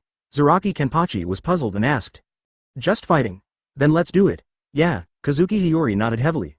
Wano country wants to hire the 11th Division to protect its territory from invasion. Just killing enemies. That's what Zaraki Kenpachi wants, not what Zhao Xu wants. He had to go to the side of the thieves and follow Kazuki Hiyori's instructions to gather the thieves, just to let Kazuki Hiyori take control of Wano country's power, while he could subtly control Wano country. That's what I want. Zhao Xu squinted his eyes. Wano country has a superior geographical environment and abundant resources, and it is also the only place where sea stone is produced. Why not just kill Kurozumi Orochi and the others directly? It sounded as if Wano country was a person, and she was negotiating with Zaraki Kenpachi on behalf of Wano country. It seems that the captain has the right to choose his team members, so expanding the 11th Division seems reasonable, right? Zaraki Kenpachi rubbed his chin and said. That's what Zhao Xu wants to gain from all this. Those samurai have long ceased to be what they used to be after years of oppression. Kazuki Hiyori smiled. I think the 430th country and Wano country would agree to let you recruit people in Wano country and join the 11th Division. So, by taking on the role of the protector of Wano country, Zaraki Kenpachi can gain certain rights. That is his goal. Hire us. Zaraki Kenpachi was surprised. What about her samurai? Every time she spoke, she emphasized Wano country. Yeah. Kazuki Hiyori nodded happily. Chapter 138 Kaido returns. The 5th update asks for subscription. Chapter 138. Kaido's return. 5th update, please subscribe. Next, it's time to slowly rule over the entire Wano country. In reality, Zaraki Kenpachi and the others only relied on a surprise attack to kill the leaders Kurozumi Orochi and the Plague Disaster Queen, and took control of the capital of Wano country, Flower Capital. But the general's rule is not limited to just the Flower Capital. There are also several other prosperous towns with soldiers deployed in various locations. Kaido also has factories in various places, and likewise, many crew members. At the same time, it should be noted that the general has been ruling over Wano country for over a decade. In these 10+ years, he has already gathered a group of samurais who have gained wealth and power through him, forming his foundation. However, it is obvious that Kazuki Hiyori cannot gain the recognition of these people. But at least these people are often the minority. The legacy left by the Kazuki clan has not completely faded, and there are even some places where the old retainers of the Kazuki still live. These people, along with the general's oppressed commoners, form the foundation for Kazuki Hiyori. That's right. Kazuki Hiyori has now declared herself as the general of Wano country, becoming one of the few female generals in Wano country. In reality, there is no other choice. The support of the Sakebi Maru is for the Kazuki, and the Kazuki now only has this bloodline. Although Momonosuke is a male, he was sent 20 years into the future by his mother, so it will be several more years until Momonosuke and the others from the Kazuki family appear. Moreover, Sakebi Maru doesn't even know if their time travel was successful or not. Making Kazuki Hiyori the general is also his wish. Of course, there will definitely be some people who oppose Kazuki Hiyori's female identity, but at the moment, there is no need to worry about them. Because when the samurais patrolling the flower capital passed by the ruins of the castle tower, admiration flashed in their eyes. They instinctively paused, slightly bowed their heads, and then continued on. Similar situations are happening not just here, around Kenpachi's barracks. The legendary forest where Zaraki Kenpachi and Kazuki Hiyori met. A mountain seat that directly impacts the front of the farm. Kenpachi Dono is really strong. Yes, look at the ground, such large cracks, I wonder how he made them. He truly lives up to his title as the demonic Kenpachi. Advertisement. The warriors sighed, their eyes filled with excitement. This unbelievably powerful existence is the object of their utmost admiration. I heard that Kenpachi Dono is going to form the 11th division and become its captain. Why the 11th division? What about the previous divisions? Don't worry about those small details, I've already decided to sign up for the assessment. What about you guys? Me? Of course, I'm going too. Wano-kuni worships power, worships the strong. Kurozumi Orochi has been able to reign over Wano-kuni for such a long time, it can also be said that his power has subdued the people. Otherwise, if all the people rebelled, he wouldn't be able to maintain his rule. However, Sakegamaru occasionally hears the words of those warriors and can't help but sigh inwardly. Kenpachi's prestige seems to be a bit too great. On the day he led the team, the figure of this man was imprinted on almost every soldier who charged in. Now, those soldiers have become his loyal supporters. Sakegamaru even suspects that if Zaraki Kenpachi wanted to rebel, there would immediately be a large number of warriors following him. There's no way around it, Wano-kuna's obsession with the strong is too severe. As long as you're strong enough, you can attract enough support. Moreover, Zaraki Kenpachi indeed has a unique charm. Of course, in addition to the rumors about Zaraki Kenpachi's strength, there are also some romantic rumors. I heard that our new general has fallen in love at first sight with the demon god Kenpachi? No, I heard that Kenpachi was captivated by the general, so he drew his sword to protect the general and slayed the giant snake. I heard that after the battle between Kenpachi and Kurozumi Orochi, Kenpachi fell into a coma for 3 days and 3 nights, and the general took care of him without even taking off her clothes. Idiot, it was clearly the demon god Kenpachi who easily killed Kurozumi Orochi with one sword, and he got the girl. Although most of these are made up, these things spread the fastest. Of course, whether there are any secret methods among the Kazuki retainers, no one knows. There are still Kaido's crew members and the general's forces in various parts of Wano country, and the new general needs to eliminate them little by little. Fortunately, Wano country's naturally harsh environment and its geographical feature of having only one absolutely safe entrance and exit allow Kazuki Hiyori to slowly close the door and deal with the enemies. Zaraki Kenpachi is not polite either. Although he has defeated the strongest people, there are still a few who can truly fight him. Sakazuki sits in the flower capital, blocking the entrance and exit, and he, along with Kazuki Hiyori and some samurai, hunts down Kaido's crew members nationwide. While killing, they can also bring back the former retainers who were once loyal to the Kazuki family. Advertisement. For example, there is Yokozuna Kawamatsu, who became thin and weak due to giving all the food to Kazuki Hiyori, causing her to feel sorry for him and secretly escaped to wander. He was discovered by Kurozumi Orochi and imprisoned in the prisoners' quarry. This time, Zaraki Kenpachi led the army to liberate the entire country and rescued him. There are many similar existences, such as the swordsmith Tengu Yamafeiche, who hides in the mountains, and Suru, the unmarried fiancé of the Jinbei Gate. However, while Wano country can block the entrance and exit, it cannot block the Den Den Mushi. New World, Marine G1 branch. A rugged-looking ship is about to sail past. And standing at the forefront of the ship is a tall man. He bears scars all over his body, has 2 ivory-like long horns on his head, and long black hair. Kaido, the Governor-General of the Beast's Pirates, known as the strongest creature on land, sea, and air. The crew members beside him twitched at the corners of their mouths, but they didn't know what to say. Even when faced with a long spear, it ends with the spear breaking, like the case of King Zhao's spear breaking. Bang. Then he read.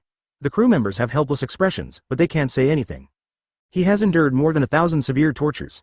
He has been sentenced to death 40 times, but even when subjected to hanging, he can break the chains, and even when taken to the guillotine, he can shatter the blade.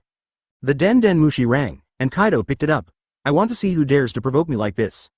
Their Governor-General will not listen to their advice. Kaido's eyes flickered with burning anger, his expression instantly twisted. Ring. In other words, no one can kill him, including himself. The G1 branch is the place that will later be relocated by Akainu to become the naval headquarters. It is also the only marine base in the New World, backed by the Red Line, easy to defend and difficult to attack, and can quickly receive support from marine experts. Kaido's interest is in suicide. He likes to run around the world alone to commit suicide, sometimes without even bringing his subordinates, directly challenging the Marines. This time, his target is the Marine G1 branch. This time, this place has become his new place for suicide. Their captain is about to do something reckless again. He turned around abruptly. Set sail, return to Wano. Chapter 139 Zaraki Kenpachi, I, Kaido, have come for you. 6th more please subscribe. Chapter 139. Zaraki Kenpachi, I, Kaido, have come to find you. 6th update, please subscribe. Kaido's actions were not hidden, and he didn't need to hide anything. In addition, the Four Emperors pirate group was already the center of attention, and organizations like the world government might even try to insert some spies. The Beast's pirates were numerous and different from pirate groups like Whitebeard's, which were formed based on personal relationships. Kaido accepted almost anyone who wanted to join, as long as they were strong. Naturally, there were also some spies secretly passing on information. So, it didn't take long for the world government and other forces to know what had happened: the rebellion in Wano country, the death of Kurozumi Orochi, and the killing of the Calamity Queen. Kaido, this is to go and eliminate the man who dared to provoke the Four Emperors. As the news spread, everyone was amazed and curious about the true identity of the person who provoked Kaido. The Marines specifically gathered several vice admirals and admirals for meetings. The actions of the Four Emperors, no matter how small, were enough to shake the world. Each of them was a force to be reckoned with. Similar figures include Uchiha Madara, Marine Fleet Admiral Sengoku, and so on. However, although this matter distracted many people's attention, there were actually not many who truly cared. People like Charlotte Linlin laughed at Kaido during the gathering, but that was it. Whether it was her, some pirate alliances that resisted the Four Emperors, or even the Marines, they didn't have the intention to seize Kaido's territory. Because Kaido was heading towards Wano country. The reason they were called the Four Emperors was not because of their vast influence or the large territories they occupied in the New World. It was because they were strong enough. So what if Wano country rebelled? So what if Kurozumi Orochi, their ally, rebelled? So what if their subordinate, Queen, was killed? As long as Kaido was there, the Beast's pirates would still be an immensely powerful pirate group. Even if the Beast's pirates were no more, it wouldn't matter. With only him left, he would still be one of the Four Emperors. On the other hand, Zaraki Kenpachi, who had just finished his Sexy 8 killing spree, defeated all his enemies and returned to the Flower Capital. Kazuki Hiyori didn't have much prestige, but inheriting the reputation of the Kazuki clan could still make people submit. The ones he had just killed were the few remaining members of the Beast's pirates. The members of the Beast's pirates were still human. They couldn't live without eating or drinking, and it was unlikely that they could survive solely by relying on polluted streams. It wasn't difficult to find the last remaining individuals who could act as informants. Advertisement Kazuki Hiyori was also in a difficult position because under the rule of General Kurozumi Orochi, Wano country had always suffered from a shortage of food. Even if the factories were stopped, it wouldn't recover in a short period of time. It would take a long time to fully restore it to the level it was 20 years ago. This made Kazuki Hiyori even more determined to open the country's borders, to trade with other countries and exchange Wano country's resources for food, in order to quickly heal the wounds caused by Kurozumi Orochi. However, the current focus of their work was how to defend against Kaido. Wano country didn't have the ability to block Den Den Mushi calls, and Kaido must have known about the changes in Wano country. He would definitely launch a large-scale attack, and although Wano country's geographical environment was suitable for defense, it wouldn't be easy to deal with that man. They could only rely on Kenpachi. Zaraki Kenpachi yawned and lay on the side, his half-closed eyes shining brightly. You've leveled up so quickly. Host. Zhao Xu. Character templates. 1. Uchiha Madara, 83%, 2. Saitama, 72%, 3. Gilgamesh, 61%. 4. Ito Makoto, 38%, 5. Zaraki Kenpachi, 52%. Zhao Xu obtained the ability of Zaraki Kenpachi just 1 or 2 months ago, but it suddenly skyrocketed to 52%. You see, Gilgamesh, who obtained the template early and accomplished several major events, is only at 61%. Now it seems that if Zaraki Kenpachi does something, he might surpass Gilgamesh. It should be because Zaraki Kenpachi's template is easier to portray, Zhao Xu speculated in his mind. This character has a unique personality. As long as you keep slashing people, it's very much like him. Please give me flowers. On the side of Wano-kuni, he has been continuously fighting and competing with several experts. The hard work has not been in vain. Because of this, he suffered serious injuries. Advertisement those were all real injuries, and before this, Zhao Xu had never been injured since he came to the pirate world. Whether it's Uchiha Madara, Saitama, or Gilgamesh, they all crushed their opponents without any injuries. In terms of effort, Zhao Xu far surpasses those so-called fresh meat. Other templates have also made slight improvements. Uchiha Madara's template realism is already very high and has temporarily not increased. Saitama and Gilgamesh have not increased much either. Ito Makoto. 0. The increase is not significant, probably because Cannon King hasn't started his own journey of artillery yet, so the realism is too low. But it doesn't matter, anyway, this template is not very useful. It's Zaraki Kenpachi. A smile appeared in Zhao Xu's eyes. What's happening in the sky? Oh no, Shunmaru's face changed drastically. Zaraki Kenpachi. Then, a dragon with a bluish-green body, almost large enough to cover the sky, drilled out. Teeth standing upright, extremely sharp. His appearance resembled an eastern dragon, but the color was cold and eerie. Each dragon claw was adorned with steel bracelets, and the bracelets had iron spikes, fierce and violent. I, Kaido, have come to find you. It suddenly became gloomy. As 4 dragon horns, 2 in the front and 2 in the back. Then, its head suddenly leaned down and let out a loud roar. 2 whiskers, wildly arrogant. 1 week later. No, it seems like there's something there. The sky above the flower capital of Wano Kuni became cloudy. The next second, a dragon claw emerged from the clouds. Suddenly. That is. Chapter 140. Let me enjoy it. 7th more please subscribe. Chapter 140. Let me enjoy it. 7th update, please subscribe. Zaraki Kenpachi, I, Kaido, have come to find you. A rough voice resounded, shaking the heavens and earth. Everyone's faces were filled with fear and awe, as if they were being suppressed by a superior being. When it comes to one-on-one battles, of course, Kaido is the strongest. This is almost a consensus among everyone in the world. Everyone would say this, affirming his strength. Sakazuki's expression became serious. Although Zaraki Kenpachi defeated Kurozumi Orochi and Yonko Kaido, compared to Kaido, these two were nothing. In the battle against Yonko Kaido and Charlotte Linlin, although he made a direct move, he was sent flying by Charlotte Linlin after just 2 moves and only woke up after a while. Although he didn't suffer any major injuries, and the 913 might not affect his combat power, it was only 2 moves. There is a decisive gap between the 3 calamities and the 4 emperors. Sakazuki gritted his teeth. If they couldn't rely on Zaraki Kenpachi, they wouldn't be able to find any other help. Perhaps, he might seek assistance elsewhere, for example, the Marines, or other 4 emperors. However, unfortunately, luck was not on their side. Wano country had been closed off for too long, and their uprising was too hasty. Currently, they only had one unknown helper, Zaraki Kenpachi, and no one else. 4 emperors? Marines? You have to find them first? Of course, even if you find them, you have to consider whether they will lend a hand. Like the Marines, who are currently in a state of being beaten by Uchiha Madara, with most of their high-ranking combatants injured, even if Wano country asks for help, they probably won't come. An invisible pressure weighed on everyone's hearts. The figure with unparalleled haki and incredible strength brought immense pressure. Everyone's hearts felt heavy under this pressure. However, there was one person who wasn't affected. Ha ha ha, I've been waiting for you. A figure carrying a long sword appeared not far from Flower Capital, laughing wildly. Joy was written all over his rough face. Kenpachi. Kazuki Hiyori looked up. He's here. Sakazuki was momentarily stunned, then smiled. Indeed, he loves this kind of thing the most. Kenpachi-sama, the god of war. The samurais of Flower Capital's eyes regained their brilliance. Advertisement. This is the charm of a strong individual. Come, I've been waiting for you. Zaraki Kenpachi swung his sword and pointed it directly at Kaido. Interesting. The eyes of the dragon in the sky widened, and it suddenly descended. Then, it transformed into a burly man. He had the height of a small giant, with muscular arms hanging down. The 100 Beasts, Kaido. It's you, the one who killed Queen. Kaido's rough face carried a hint of killing intent. Yeah. Zaraki Kenpachi revealed a smile, his eyes filled with excitement. He was a decent opponent, made me quite happy. But you better be stronger than him. Upon hearing this, Kaido first froze, then revealed a murderous intent. It's been a while, it's been a long time since I've heard someone dare to speak to me like this. A towering killing intent surged on this ordinary field. Zaraki Kenpachi also grinned, releasing his Ryatsu. The wild aura stirred the heavens and earth, disrupting the wind and clouds. Kenpachi, Judenmaru and Kazuki Hiyori rushed over as well. You're in the way, Zaraki Kenpachi said without looking back. All of you, get lost.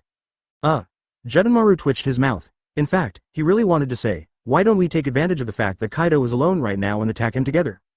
If you dare to get in the way, I'll cut you all down together. The smile on Zaraki Kenpachi's face became even more insane, his eyes filled with wild fervor.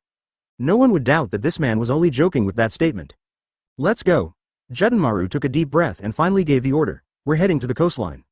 Kaido's crew should be over there. Saying that, Judenmaru and the others hurried towards the coastline. Wano Kuni is not a small country, and there are many strong individuals. These people are not weak either. Like Judenmaru himself, they can cut down Jack, who doesn't use a devil fruit, and even attract Kaido's recruitment. Coupled with the geographical advantage, it shouldn't be too difficult to withstand Kaido's pirate crew. The real battlefield is here. Kaido didn't even spare a glance at them. Advertisement with strong individuals here, why bother looking over there? You're strong, aren't you?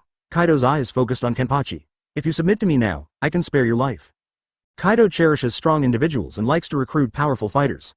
Like Judenmaru, he has received his recruitment more than once, and other supernovas of the new era have also received his recruitment. He has many subordinates like them, all recruited by him. Not willing to submit? Then overpower them with strength? Threaten, coerce, and oppress. So although his pirate crew can be said to be the largest among the 4 emperors, it is also the most internally divided. But still, they are equally strong, however, in the next second. Clang. Kaido's Wolf Fang Club clashed with Zaraki Kenpachi's sword. Why are you blabbering? Come at me. Zaraki Kenpachi's eyes were filled with madness. Without hesitation, he swung his sword. Clang, clang, clang. His attacks were fierce, powerful, and relentless, as if he was crazy. Facing weaker opponents, Zaraki Kenpachi has a habit of holding back, in order to fully enjoy the battle. But against Kaido, he doesn't need to suppress himself too much. Every strike was a mad slash. But Kaido is, after all, one of the 4 emperors. He suddenly retreated, his eyes finally showing a hint of seriousness. Swish, Zaraki Kenpachi's sword swung empty, leaving a sword mark on the wilderness. In the next second, a club came, forcefully sending Zaraki Kenpachi flying far away. However, not bad. Zaraki Kenpachi laughed madly as he stood up, his eyes filled with excitement. It looks like we can have a good fight. Let me enjoy it to the fullest. In the next second, he took off his eye patch.